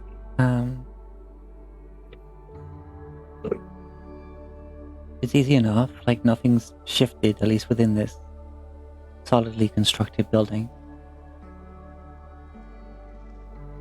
Things outside of the fortress might not be quite so consistent, but here seems to be just fine.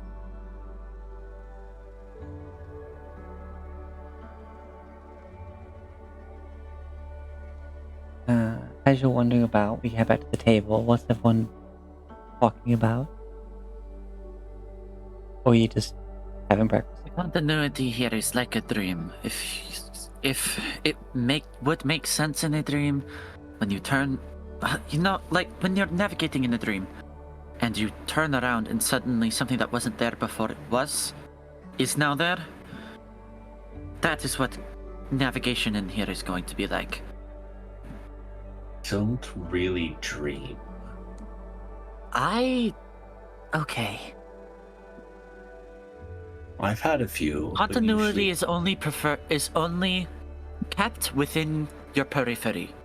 The things you see, hear, touch, smell, taste, those will always remain when you don't actively change them. However, if you change the things you are looking at, the things you're trying to smell, the things you're trying to listen to, or the things you touch or taste, then you feel a hand not gently necessarily rest upon your consistent. back, Rivet. I heard a lot of speculation over here, and as I told your friend, it's best not to think about it too much.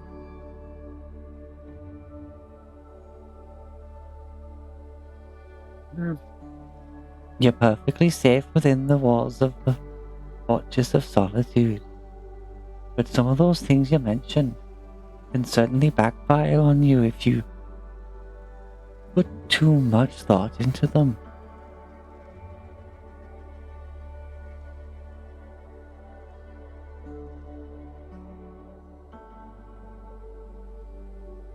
I would hope that things here are to your tastes. A pleasant dream, if you will.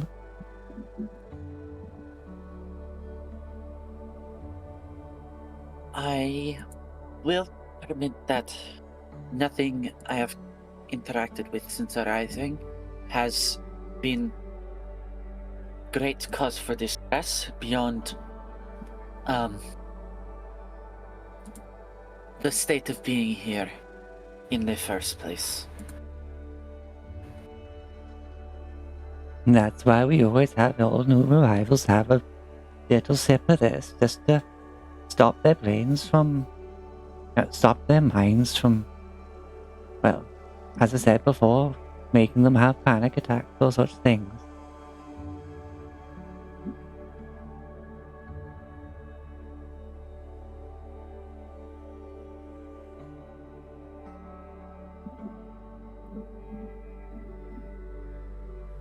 I'm sure in time, probably not too long from now,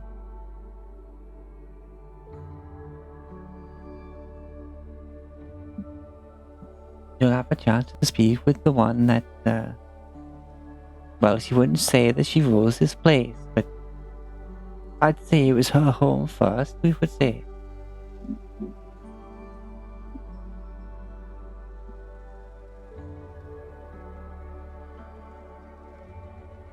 Or maybe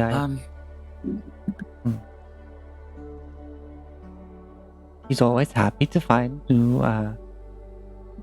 guests, new friends, like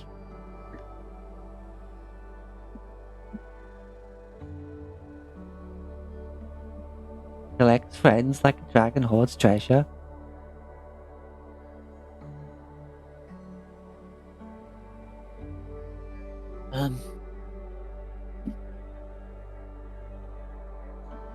We have some rather important and time-sensitive business on the prime material plane.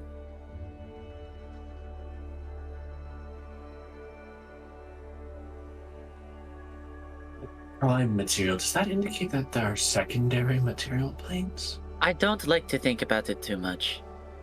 Well, now you got me thinking about it. Yes. We're in one of them now. But I thought this From was the the Feywild. perspective, from the perspective of the yes, but things here are material.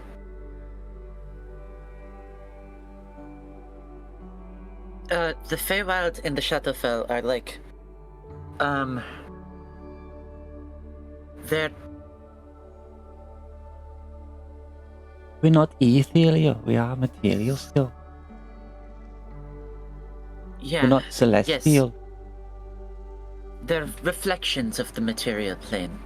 And the prime material plane is the one we are used to.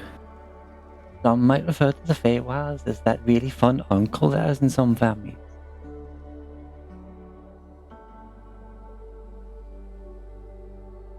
Your mother might say to stay clear of him, and because he can be a bad influence, but so long as you're not an ass to him, then he's often a really nice guy to get to know.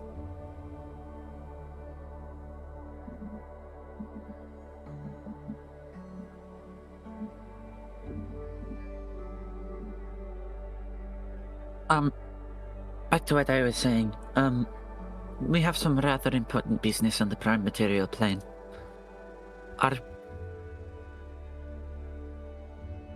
Do you think it is likely we will be able to return within a timely manner? Oh, no doubt at all about that in my mind. I'm sure Wheezy Lizzie would be able to help you with that. Or maybe the Grand Madam herself. But, you best not be leaving too soon without at least,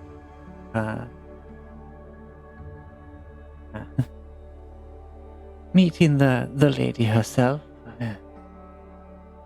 As I said, she loves to collect friends, and she would be heartbroken to hear that some visitors came through and she didn't say hello. Yes, yes, it would be wise of us to introduce ourselves at the very least.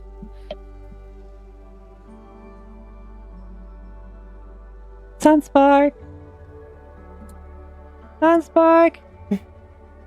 Wait, Inspired. Sunspark! And then you get closer and closer. Sarah, you would have gotten back at this point.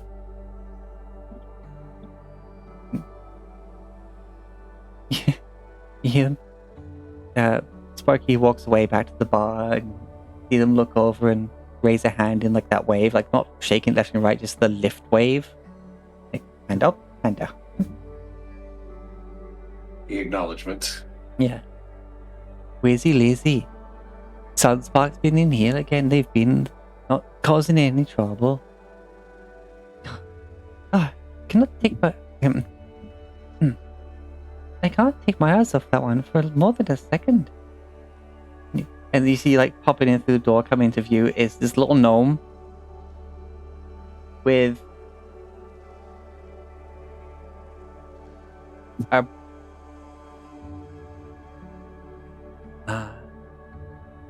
wait, hold on.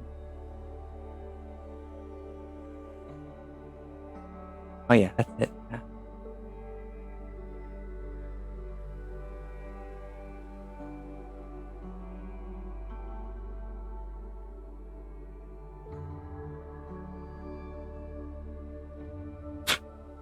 And she's got this, like a dark walnut kind of tone skin, but then this big frizzy freaking like Oprah Winfrey or Whoopi Goldberg, just like fully frizzed out, like curly fro. It's not like a tight fro, it's the curly, just kind of all over the place there. And it's just bright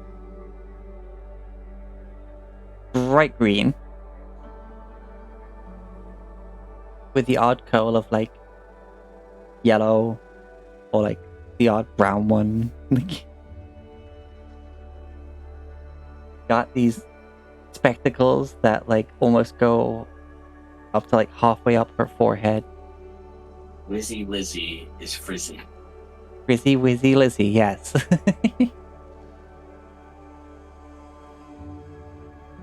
Comes on in, wearing what appears to be a very comfortable robe. Has possibly a wizard robe. It has some form of stitching embroidery on it, but it looks very comfy, more like you would a casual dressing gown, you know.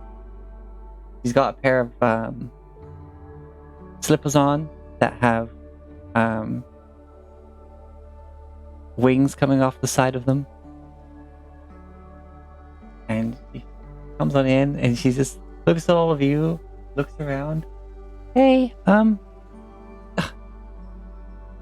there you are. Goes on over. Spark like looks for a moment, just kind of like hunches down, ears flat, like big eyes, like, oh, I'm sorry, like eyes. And she's like, don't you go giving me that face. He's like boops them on the nose and they just like sneeze instinctively and then hop onto her shoulder.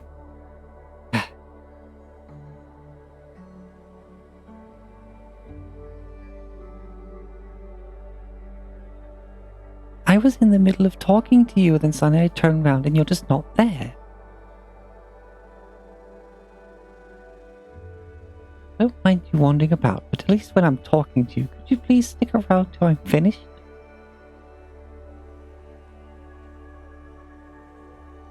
Sunspark just starts like nuzzling against her face, and she's like, okay, you know I can't kiss the angry at you. Right. Sunspot's like, my apologies.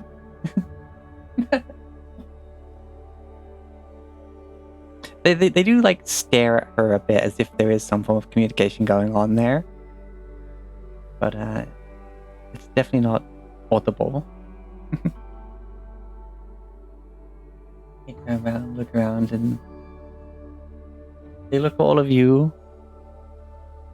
And then their eyes go wide, like to the point they fill up the entire lenses of their glasses, like hyper magnified, like. And they are a just a bright purple color, like.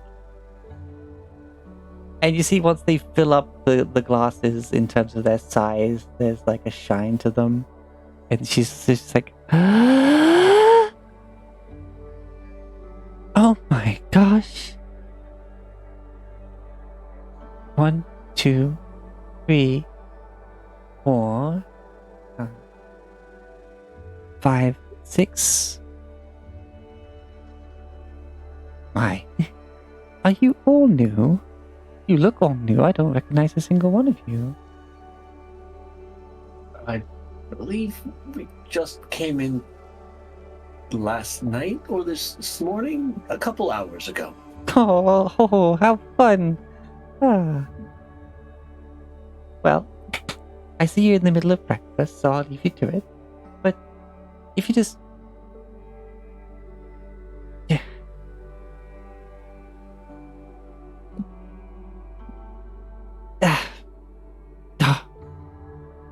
Sorry. At some point, one of the Fae stole away my attention span, and ever since, I've been such a scatterbrain.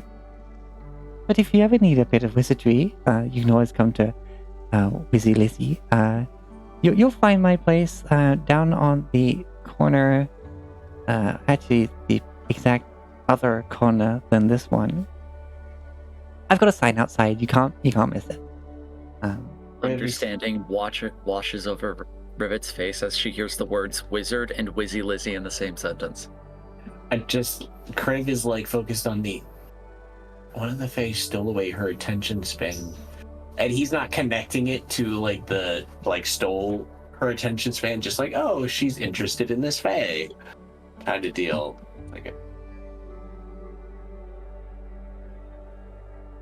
Anyway, now that I think about it, I should probably eat myself.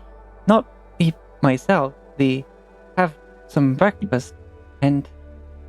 Hi, Sparky! And then she just wanders off over towards Sparky.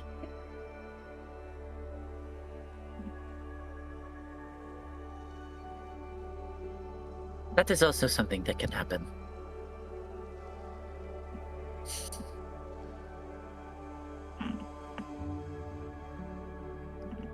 Rivet's like, Rivet has been awake for maybe like 30 minutes and already looks exhausted.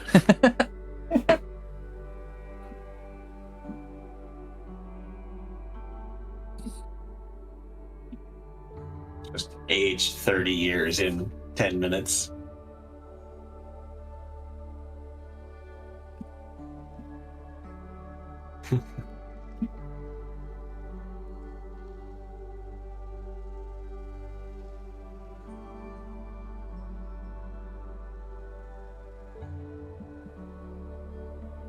Okay.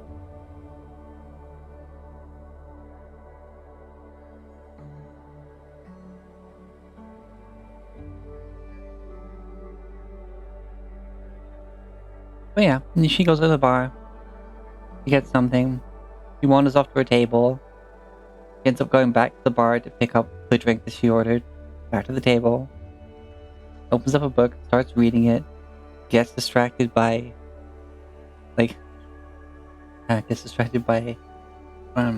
Sunspark, and then seems to forget the book's there. Breakfast comes. She starts eating that. Gets back to the book. Like.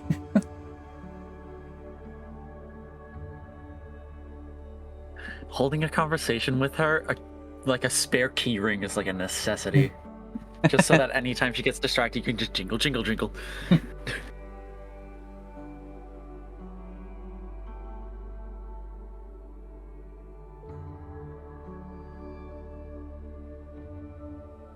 Also, it's about break time. Oh, it is, yeah. Alright. So good.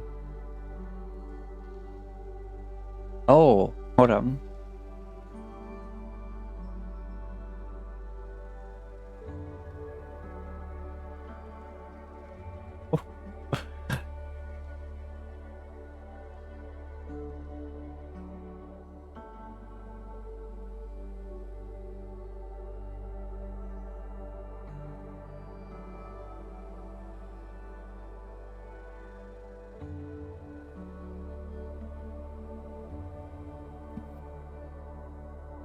So we're gonna take a 10-minute break.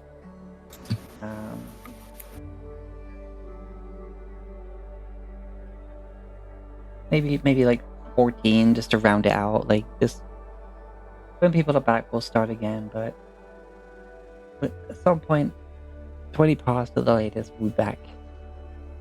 And get your hydration, get your stretches. That goes for you watching as well. Please do.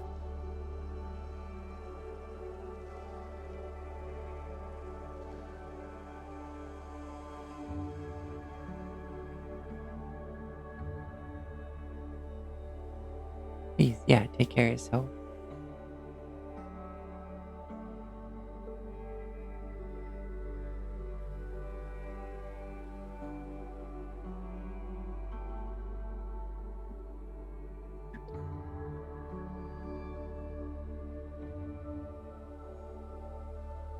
And just let me know when you return.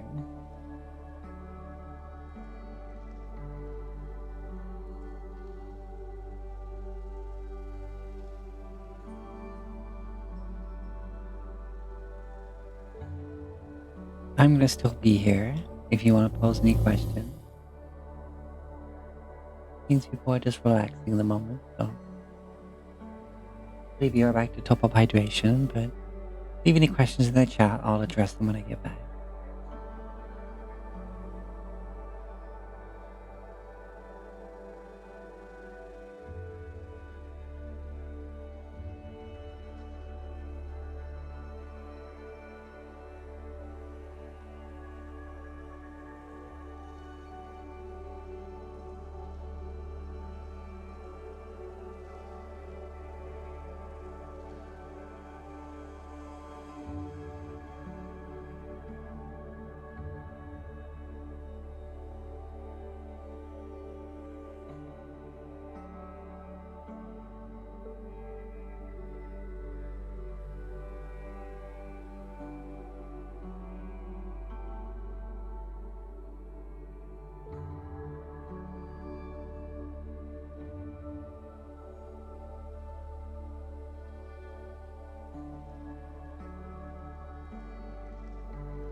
anything else.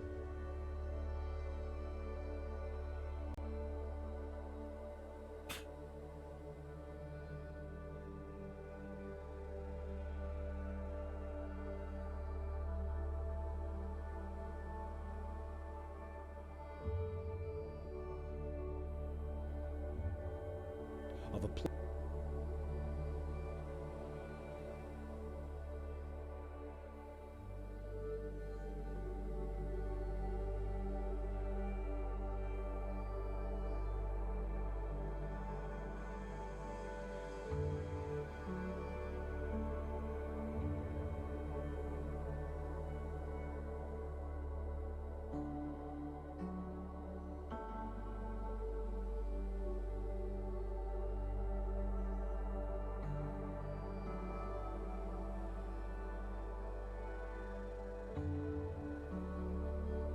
I do love that clip you linked.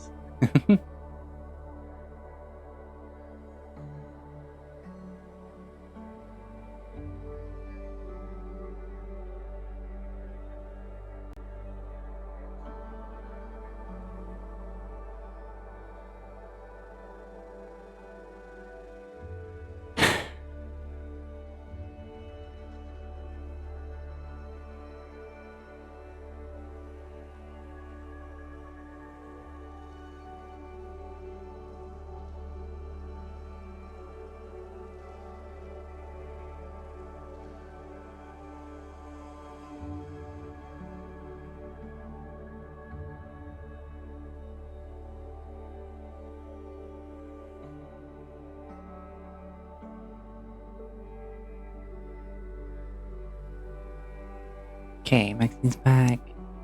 Sorry, did X you back? Yeah, I'm back. Okay. Sorry. Okay. Mic away from my face so I could eat my chips. Yeah, no worries. Got me some barbecue. Nice. Good that you remembered to put it back after. You get used to it. So we are all back with our cozy little time.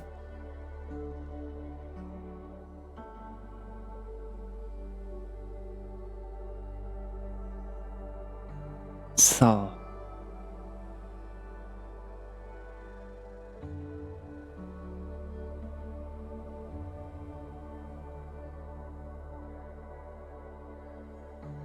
what do you plan on doing now?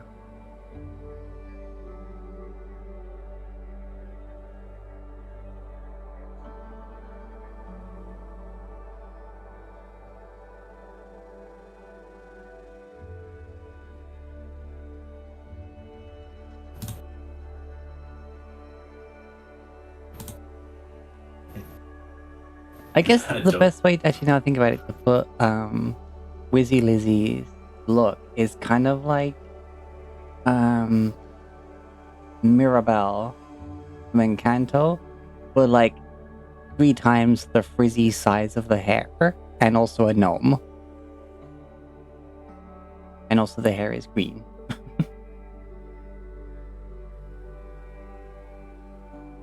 She's got that chubby cheek, kind of big old smiley face.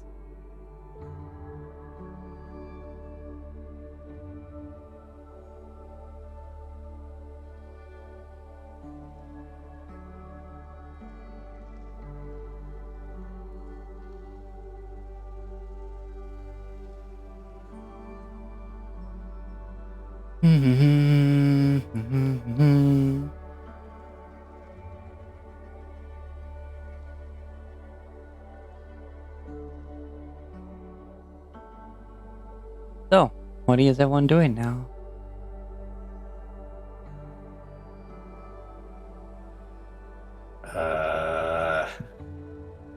That's a question, isn't it?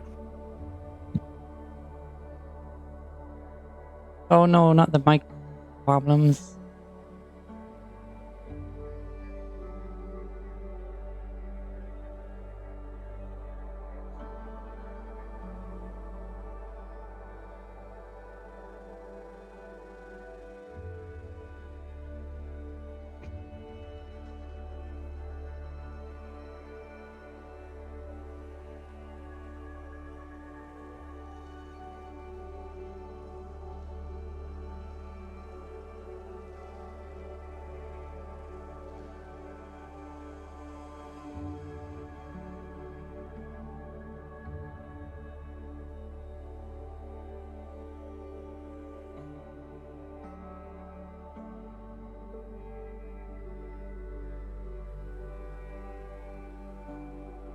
It's a question of, do we get Miss Wizzy Lizzie to send us back, or explore the Feywilds for a while?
She's a wizard, so I imagine she has some form of magic that might be able to get us back home, right?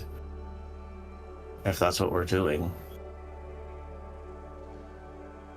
Oh, but Rivet makes a good point that, well, they probably know more about etiquette in the Feywild than I do.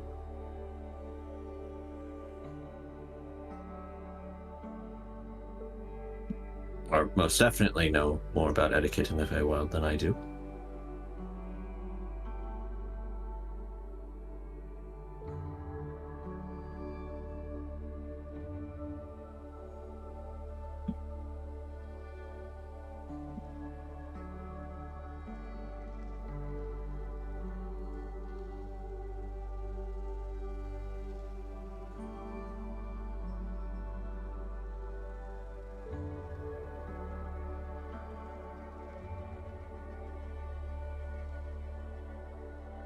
Hopefully Skylar's mic doesn't take too long to fix.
Ah!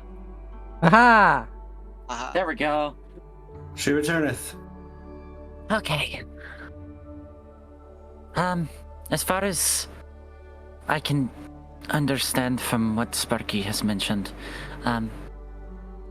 this place is at least intuitive enough for natives of the prime material plane to be able to traverse, which would mean the rare opportunity to investigate a part of the Feywild without being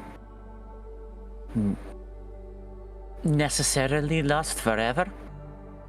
And also, it might be rude to not visit the Grand Lady.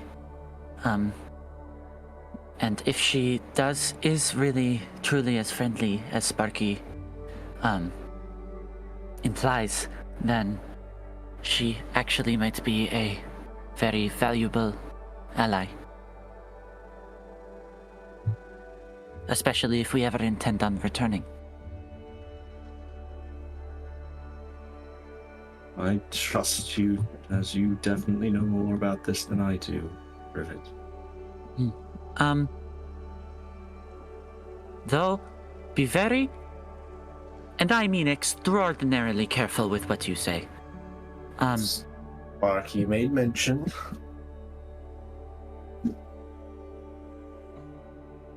Do not use metaphor if you can avoid it. A lot of times it won't translate correctly and may even come across like if somebody asks you to give them their name, your name, they're not asking you if they what your name is. They're asking if they can have onomantic control over you. That's the type of thing we would expect to deal with in the less friendly portions of the Feywild. The moment Rivet says, give automation of you to them, Tobrek stops eating for a second, stares, and then just keeps eating again. Okay, so Yeah, Dolbrek has started eating Maxine's bowl of porridge. so onomancy is the magic of true names. Everything in the world has it's a very primal, very old magic. And basically giving your name in a way is a part of your soul. And in giving that over to someone in a literal sense, such as through a deal with a fae, you are giving them a portion of your soul, and in so doing, giving them control over you. Don't suppose we could give them Odahan's name, have control over him. I'm not sure I'd want something in control of Ohagen. We I don't do know not. who Odohan is. We do not have. You cannot give something that you do not have. We don't have his. We have not received his true name in a similar manner, so we cannot give it. We know there is gold here, but we don't own the gold, so we can't give it to someone, kind of thing. Yes. Makes sense. So, be wary. Think about what you say before you say it. Yeah, who would give their And- name to a being that deals in names? That would be stupid. Yeah. And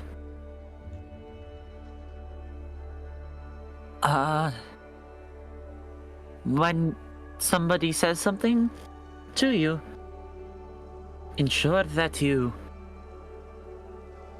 are certain of what they mean. Just give it a thought over before you try to respond. You may say something you don't mean. Everybody understand? I'll just keep. Yes. Okay. I figure I will keep quiet as well. Unless necessary. Yes. Unless spoken to, if somebody speaks to you directly and you do not respond, that can be tantamount to, like, disrespecting them. That might be even worse than giving them your true name. Depends on the situation.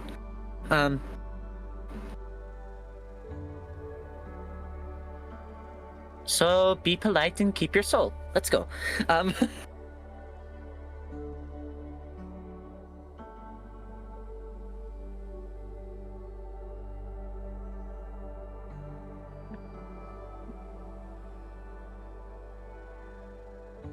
Okay. So where are you heading first? Again, the rest of you come out and you see this is like, yeah, like a sprawling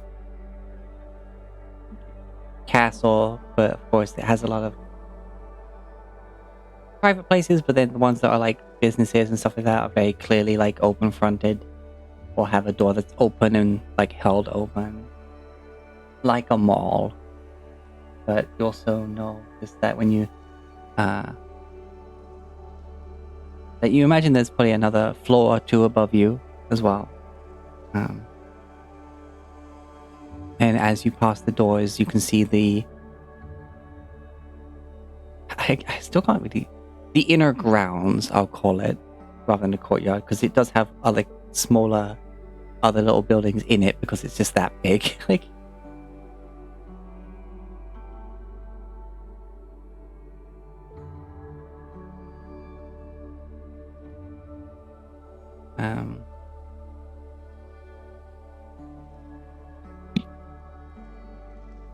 and you see, odds and sods, you see like what must be like a potion shop or something called like Teardrop Tinctures, and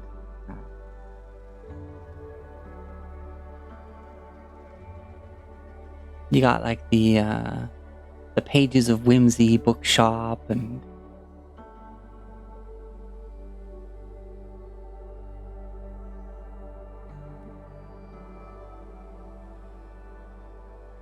First order of business will, I think, definitely be to just head straight to the Grand Lady. I don't know why I'm talking in Rivet's voice. I thought you were saying that as Rivet. Mm-mm. I just started talking and my brain forgot to turn it off. Happens. Well, yeah, I think we should go see the lady. I mean, the fact that Rivet is more interested in making sure we don't offend this lady than perusing the nearby magic shops definitely has Kurt's attention. Just like, okay, Rivet usually goes bananas for magic stuff to the point where, she commits small crimes. Yeah, uncharacteristically, Rivet is not showing any interest in those at all at the moment. More than giving just a passing note.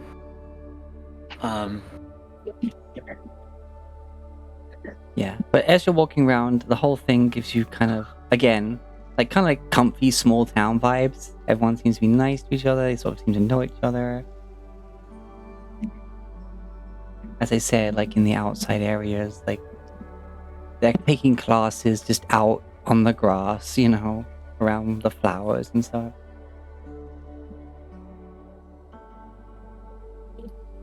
And yet, to have that kind of atmosphere, despite it being this huge, given the fact that like the outside doors and the inside doors are like 90 degrees to one another, that's quite a very defensive sort of structure. As if this place was literally a fortress. Well, it's known as the Fortress of Serenity. Indeed. It just doesn't have that oppressiveness that you would expect from such a structure. Everything's just too kind of I'm okay. nice to for its original purpose to really have much.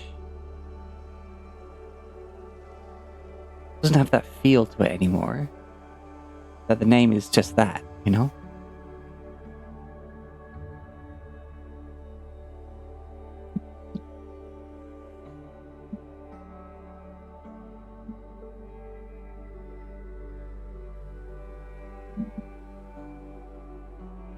You're gonna go looking for this the lady herself. Yes. Alrighty.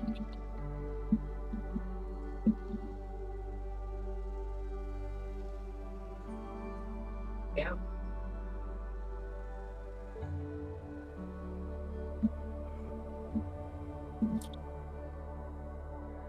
Still gotta wonder how we got here in the first place.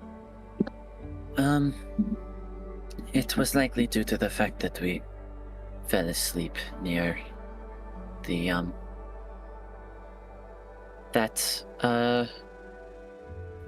Fae Crossing, Krista.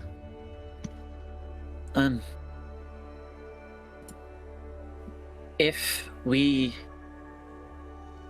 it's not a coincidence that we arrived in the Dreamwood, which, and this is purely guessed based off of its etymology, but if I am understanding it correctly, likely is a manifestation of the dreams of the living.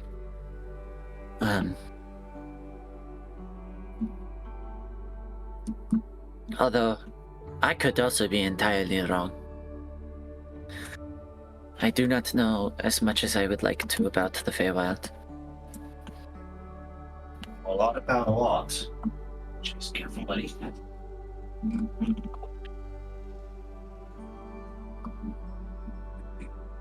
Right. Can't know everything of it. Don't think it's quite possible to do that. I can try. Isn't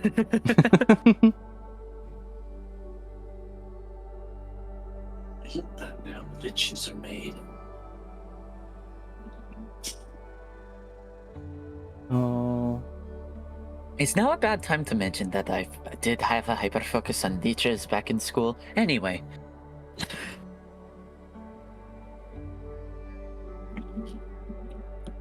Oh, right. So sorry, where are you beginning your search? Or are you asking around? If I remember correctly, Sparky mentioned that she was on upper floors.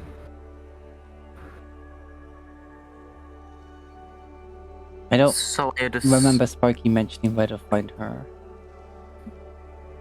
Alright, I could also just I know be full of shit. Wizzy Lizzy like mentioned where her place is. Where Wizzy Lizzie's place is?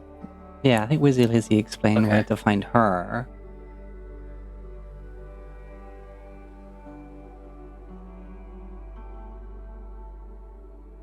It probably would have been prudent to ask Sparky where exactly we could find the Grand Lady. Probably.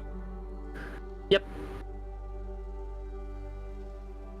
But here you are, wandering around. Rivet is significantly too socially awkward to admit to having walked out the door with no idea where she's going, so she's not gonna do anything about it. Kriv turns around, walks back into the moondrop. Apologies, Sparky. We thought it might be best to avail ourselves of the Grand Lady, make introductions, and present ourselves so as not to appear rude. Do you know where we might find her? Sure. Just take a moment to just have a walk around and she'll find you. Try not to be in too much of a hurry. Though I would say she is most likely to spot you if you spend some time outside enjoying the gardens. All right. Thank you very much. You're more than welcome. Puts up his finger. Right. Don't do that. You don't have to worry too much. At least while you're inside the fortress. Still do be careful, it's a good habit to get into. As in, to not say those things. I will endeavor to do my best. Okay. Opens his mouth, closes it, nods, and leaves. Meeting you has been a pleasant experience. Meeting you has been a pleasant experience. Walks back to the party. Polite Kriv is gonna be in trouble. It's like all these people like, I should just not talk, and it's just like, yeah, Kriv should, but he's probably the best talker. I'm going to cast silence on you. Too bad, I can walk out of it because it doesn't move. Yeah, Kriv walks out to the party. So apparently, if we wander about, taking our time and not being in a hurry, she will find us. She might find us faster if we peruse the gardens, but that's essentially what Sparky said. Okay. That. Yeah, alright. That actually makes a surprising amount of sense. Considering what I know about the Feywild. Anyway,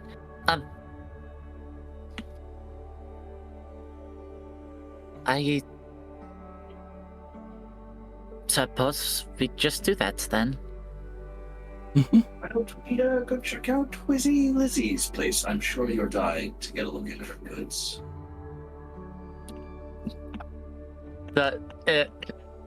You could have phrased that a lot better. Kriv phrased it exactly as he intended it.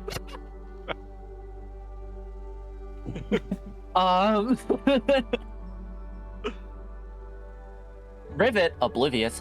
Yeah, I suppose so. There are certainly some interesting things to be seen around here.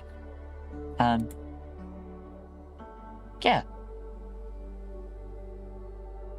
And we head to the corner opposite the moon drop. That's where Wizzy Lizzie said her shop was. Do you go all the way around or you cut through? The people walking about, does it look like they are going around or cutting through? Everyone's like going about their day differently. There's not like a pattern, as it were. We might as well take our time. Go since it is around. also in the instructions we received. It's not like Yes. super heavily populated like a mall would be. Say that like at any point within 30 feet of your party, there may be anywhere between 5 and 10 people, no more. Like, so you're not lacking for space, as it were. Not having to brush by people, though. People sometimes do sort of, change the direction they're walking just slightly so they can get within a polite distance to say, like, good waking hour. Or, hope you're having a good day. Hope you had a good rest. Just in passing. You see one person who appears to be an elderly dwarf knitting a jumper. But the strands of wool are coming directly off a sheep that's standing next to her that's just currently chewing some blue grass.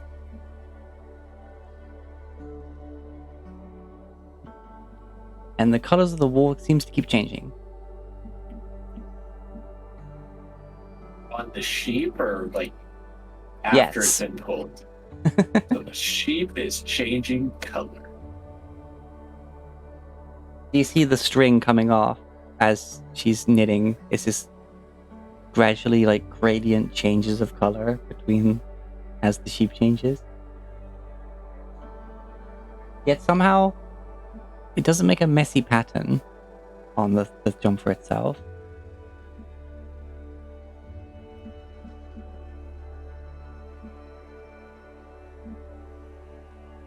As you keep going, wait, sorry, around or cut through the gardens? Around. Around, Taking okay, our going time. around. Yeah, take your time, nice walk. To see that, like,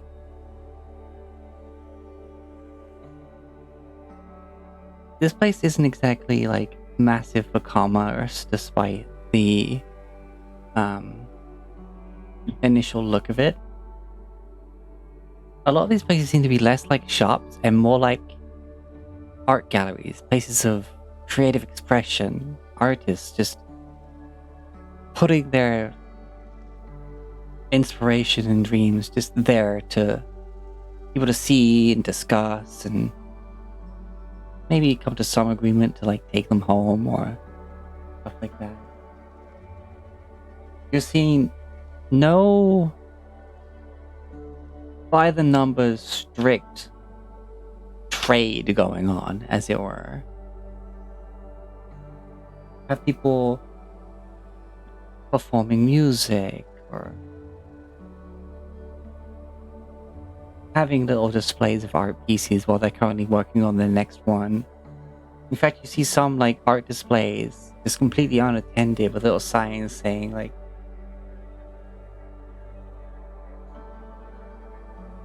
little signs saying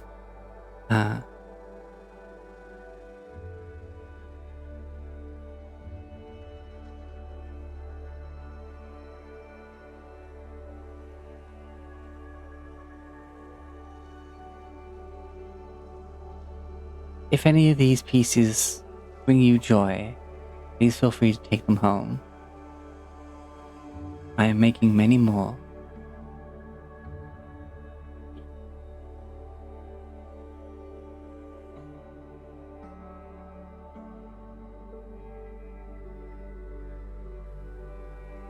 And there's like one place has like this table out front with like baked goods. And people seem to stop and they chat and just basically, you know, have a little chat, catch up, exchange some stories, then walk away with the pastry.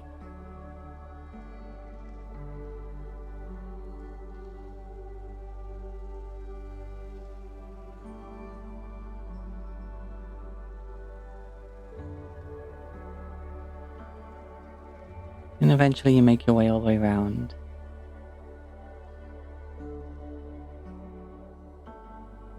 And you can see this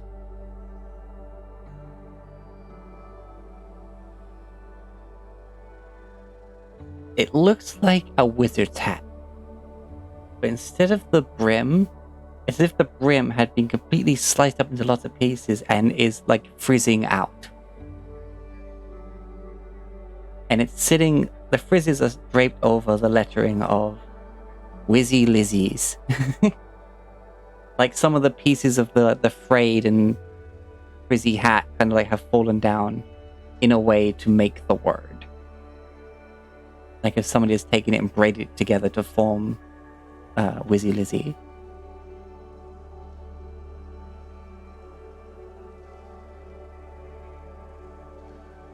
And this one is not even a door. Open.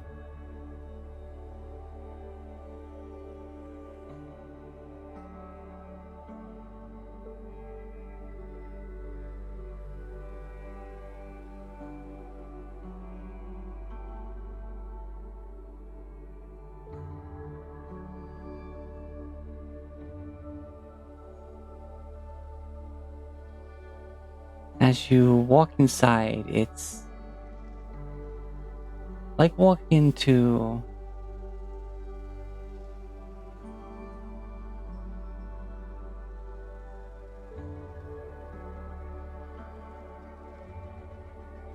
a store of knickknacks and curiosities, though it is all over the place. There's just a straight path down the middle. You're seeing like curious little creatures, little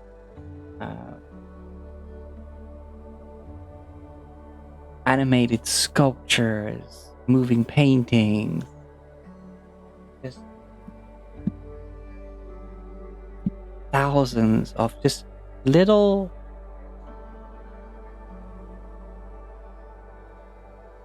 logic-defying misc bits of odd wizardry here and there. Like there's like a sword that is literally got a pair of legs and it's just standing there, and it's literally like just singing a little song.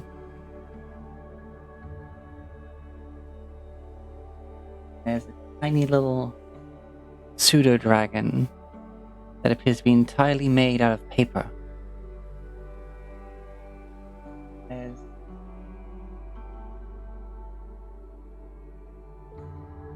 just as if like Wizzy Lizzie had just all these ideas for little projects and just seems to have just done them all And all of them are just existing in this shop. No one's like standing guard, there's no wards or anything. It's just all there.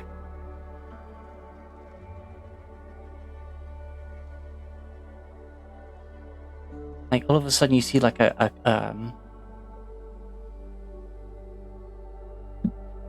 coat stand that's just walking along and picking up other bits to like drape on itself. And then every so often it sort of stops if it feels like it's gathered enough things to hang off itself.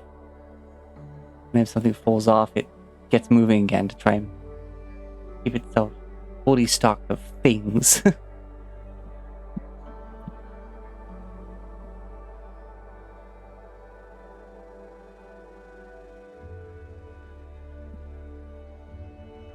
What a strange place we've fallen into.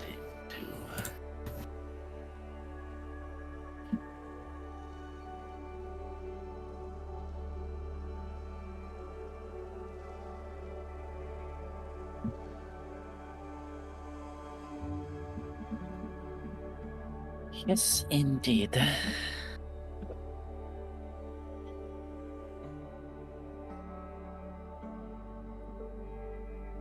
Oh.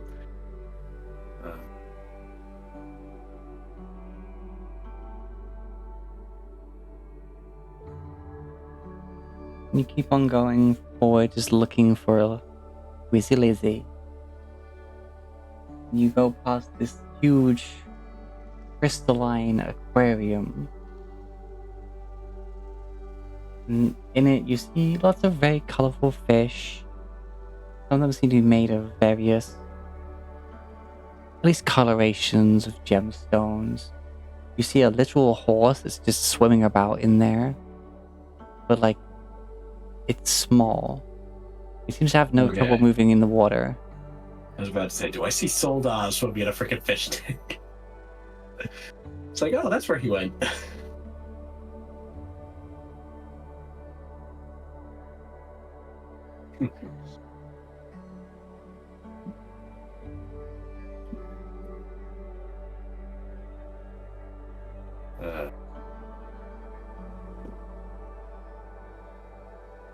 Yeah.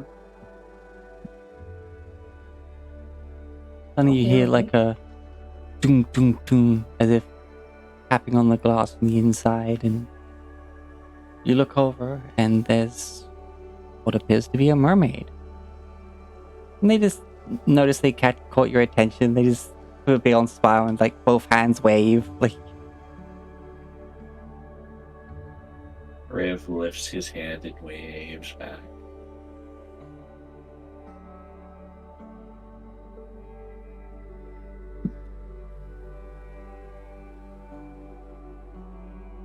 they seem amused and go to swim away, and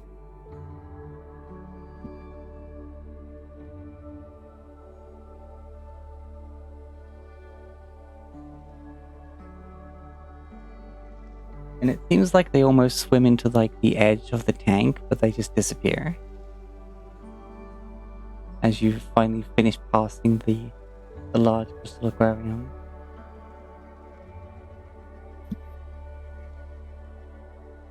Don't pretend to understand. I just pretend to ignore it. Eventually you get to see what seems to be the very corner of this place, the far end, and you see a metal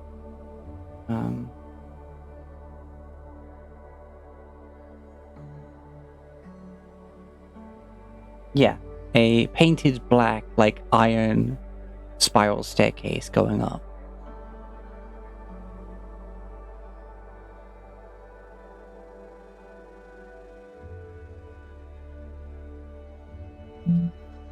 There's a little sign that hangs up. It says, Frizzy Lizzy is, and then underneath, it seems to be able to turn. But currently, it says, Frizzy.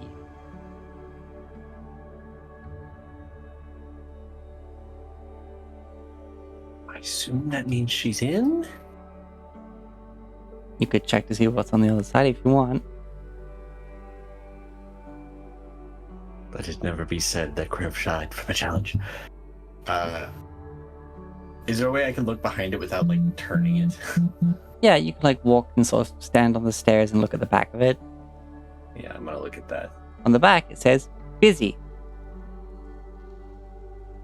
I'm going to say yes. It means she's in and available, as opposed to not available.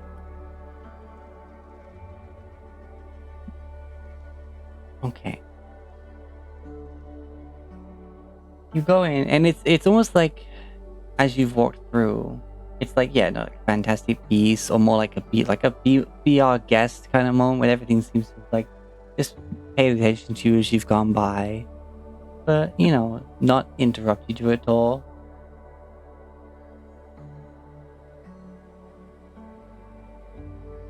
Just this sea of creativity. Yeah, you can start making your way up.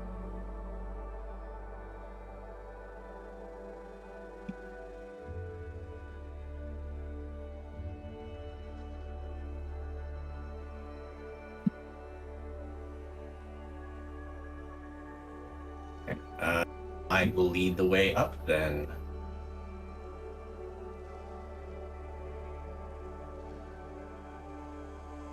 Okay. You make your way up, and you see. You get to the middle floor, and you see this. The same distance, but instead of having like a door at the far end, it opens up to just a window looking to the inner grounds. Like this being a corner. There's no inner shops on the corner part, therefore this part goes all the way across to the inner wall. And you can see it has like, it's a big arched window that has doors that can open onto a balcony. But it appears to be some form of laboratory, and as many as the creative things you saw downstairs, you're seeing so many half-finished, barely started ideas just scattered all over the place. She must really be obsessed with this fag.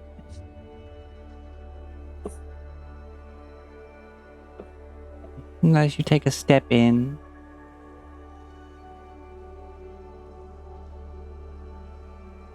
you pass the threshold from the stairs to the room. You hear this brief winding of a cog before this is cuckoo, cuckoo, cuckoo.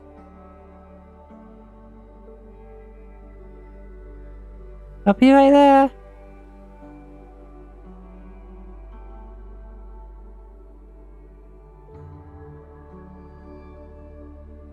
Sort of looking around at stuffs.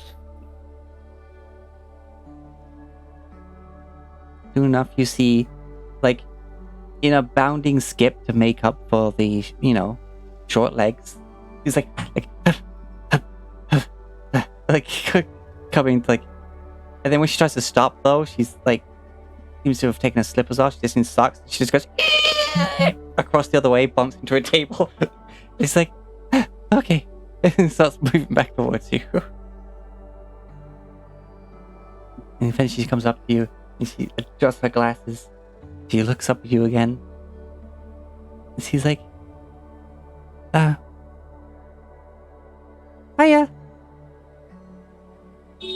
Hello.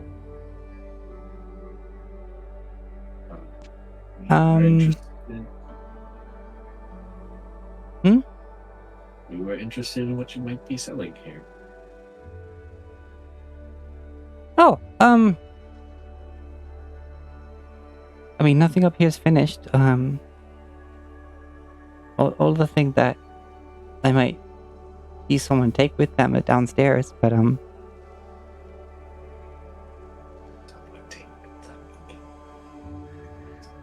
Just what? I guess we just wanted to say hi. Oh, yeah, sure, hi.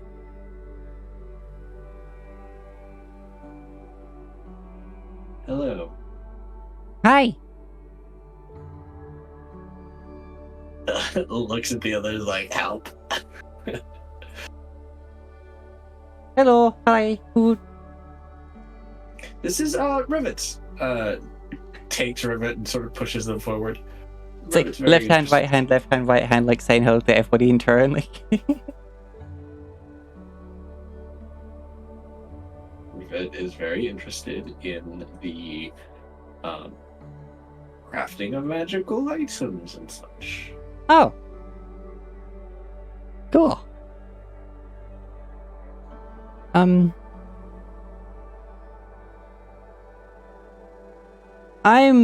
checks her robe. I'm Wizzy Lizzy.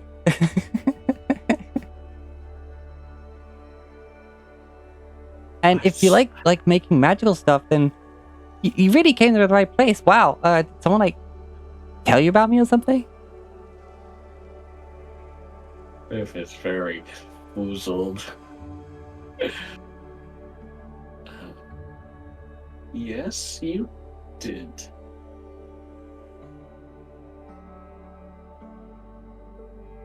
Just her glasses. I did? Yes. Oh. Well, I have to say, I'm probably the best person to recommend myself. Well, that's very egotistical. Maybe nobody's the best person to suggest that I maybe ought to help with things. Did you see all the cool stuff downstairs? I don't. I did not. Maybe. Would Really? you like to show us all the cool things downstairs? Oh god, there's so much of it. And honestly, I can't remember how I made most of it. But sure, yeah, that sounds like, yeah. She goes and she just walks over to the stairs and she hops up onto the handrail and just slides down it. As she zooms out, Curve is just You like, hear at the bottom like a light crash and a bang. She's like, I'm fine. Walks after her. Looks around to see if she's got any like slippers or shoes or something, so she's just in her socks right now. Not near the door. Not in any sensible place you would have them. Yeah, that's what I get of this. That's what I figure of this character. So Criv goes back downstairs with everyone.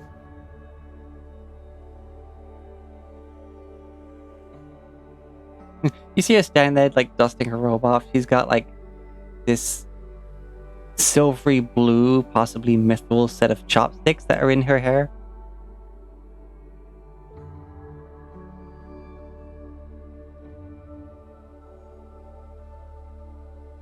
But then she reaches up, she pulls it out, and at the end of the chopstick is a fork.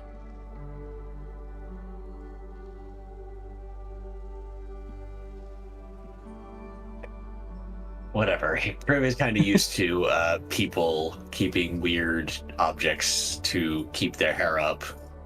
He just looks at them and is like, huh, I remember that one. Throws it over her shoulder. Like,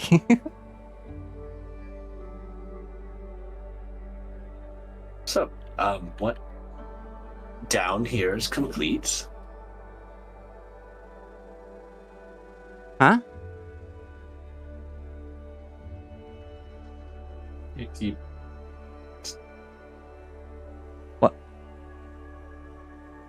What? Sorry, one second.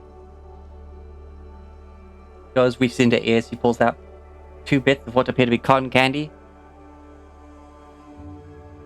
Puts them in a pocket. Pulls them out of her ears, I mean. Yeah. So you were saying? Well, I was wondering what you would show us first. Oh,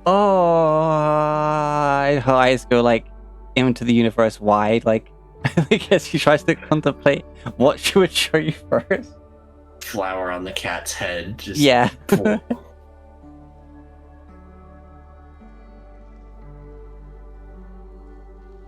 And so as she's doing that, she's like slowly leaning back more and more and more and more and more and more and more until she should have fallen over.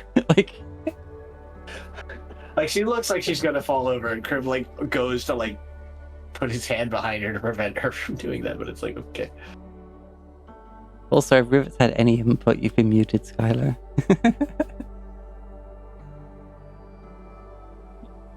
Microphone. Oh, okay. It's working. Now. Now it is. Okay. What's everyone else doing? Seems that, it's...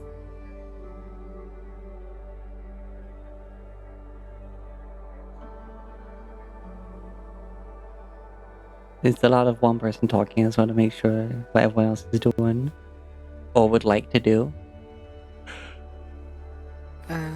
Personally, I don't know. I'm just waiting till we get back. Fair I don't enough. really have much to do here.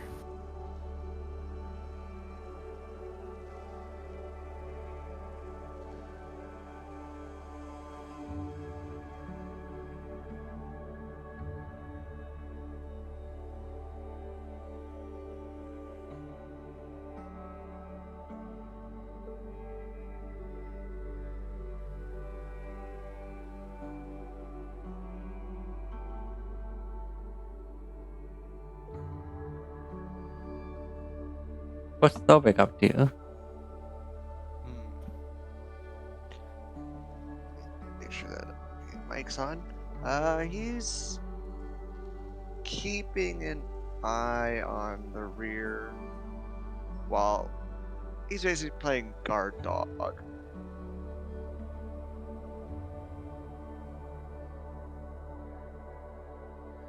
Just making sure nobody gets too close.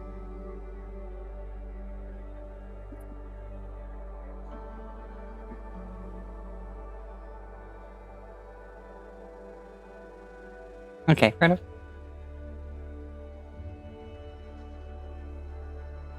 Okay, so he gets righted, and then, like you've just got to the end of the line on a typewriter, just ting, she just starts leaning back again. But eventually she's like, "Oh, the first thing. I should show you the first thing first." Yes. And she just closes her eyes. He turns around and opens them. That thing. And literally the first thing she sees, she goes on over. Oh boy. What is this thing? This right here is... Kind of turns it over.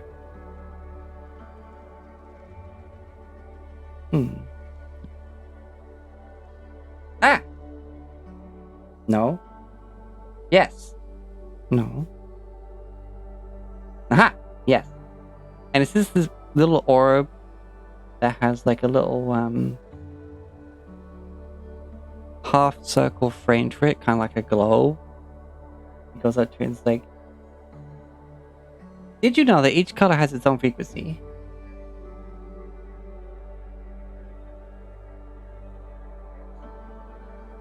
I did not.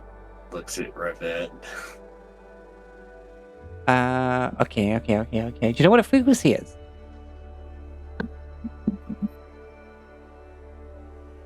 Rivet's looking directly back at you and just letting this happen.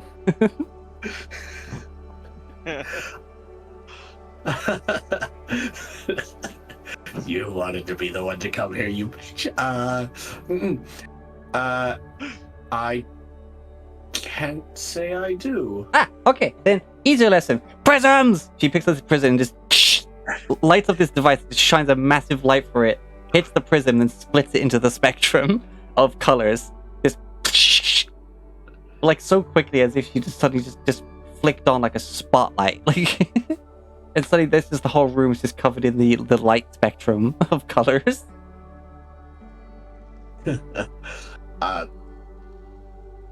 So the thing makes me think of the color spray spell? Yeah, but she doesn't actually cast a spell. She's literally just got this light device and shone Kriv is saying that Oh. to her. Oh, yeah.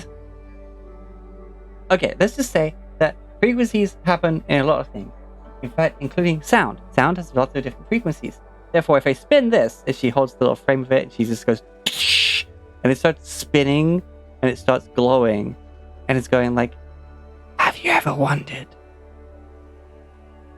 what color your voice is? I can't say that has ever been a thought I've had. Well, wonder no more. And she like holds it up to your mouth, goes, say something.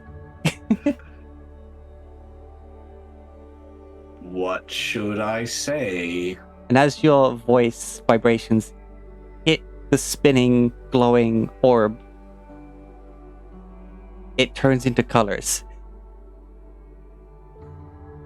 And kind of like ripples around the orb as it's spinning. Isn't that cool? And she puts it to her mouth. It's like, ba ba ba ba ba, ba ba ba ba ba, muffins. And it's just different colors. Curve is just thinking to himself, like, she is a 5-year-old on sugar in a toy store. I bet you've got some really pretty colors. And turns to Sarah and like holds it out.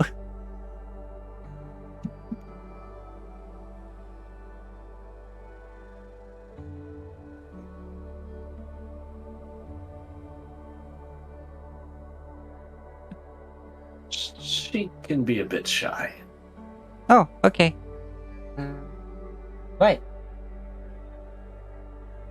He just goes and puts it down and looks around. So why don't you pick something? Ooh, no. I gotta show you this. Lord help me. She goes over and she picks up what seems to be a blank canvas. And then she gets out the paints and she starts painting. And it's like, hey, look, okay, so this right here, this is, it doesn't matter. But hey, you're like, damn. But now I can't paint anything else on it. And so she shakes it and everything on the canvas disappears. There you go. Now you can use it again.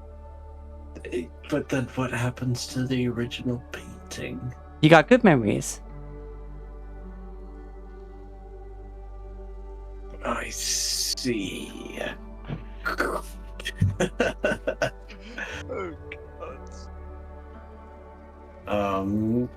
What's this? Kirk just grabs the thing and shows it to her, and I don't know what it's around. That's fine. Just describe a vague shape of something. What shape is this thing you just grabbed? Cylindrical. Cylindrical. Oh, this. Oh, right. So, have you ever wondered that, you know, when you get those things for kids, it's like a tube, looks like this, but they like put bits of different colored like flecks of like paper, or maybe like bits of colored glass, but like kind of suspended in something. So you look through it and then you turn it and everything kind of mixes all around. It all looks kind of crazy. Yeah. But what if you just wanted to know what the...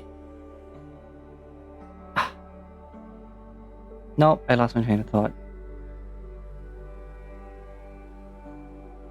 Wait, hold on, let me check. She puts it to her eye and she looks up. Ah! Ow. This one is not to be held up to your eye. Ah. Okay. she like looks into it, then you see just like through the gap between her eye and the lens of her glasses, you just see this like shining bright light. As if she just put a torch to her own eye. This one's like, why confine yourself just a little bit of tunnel when you can just have all of this and then just project it onto a wall. And she just points it, twists it, and then it just projects a kaleidoscope onto the wall. Fascinating. It is. But then, how about you thought, what do I think of this? And then she puts it up to her forehead, and goes tink, and the colors kind of move in the projection, and they form like a big old smiley face, and then a thumbs up, and then she takes it away from her forehead. Interesting.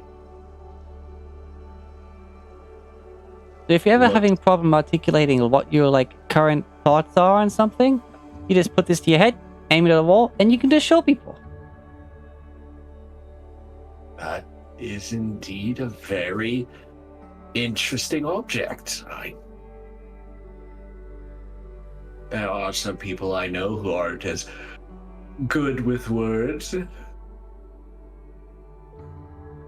Sort of like takes it, looking like it's sort of like holding it in his hands. Looks at Rivet.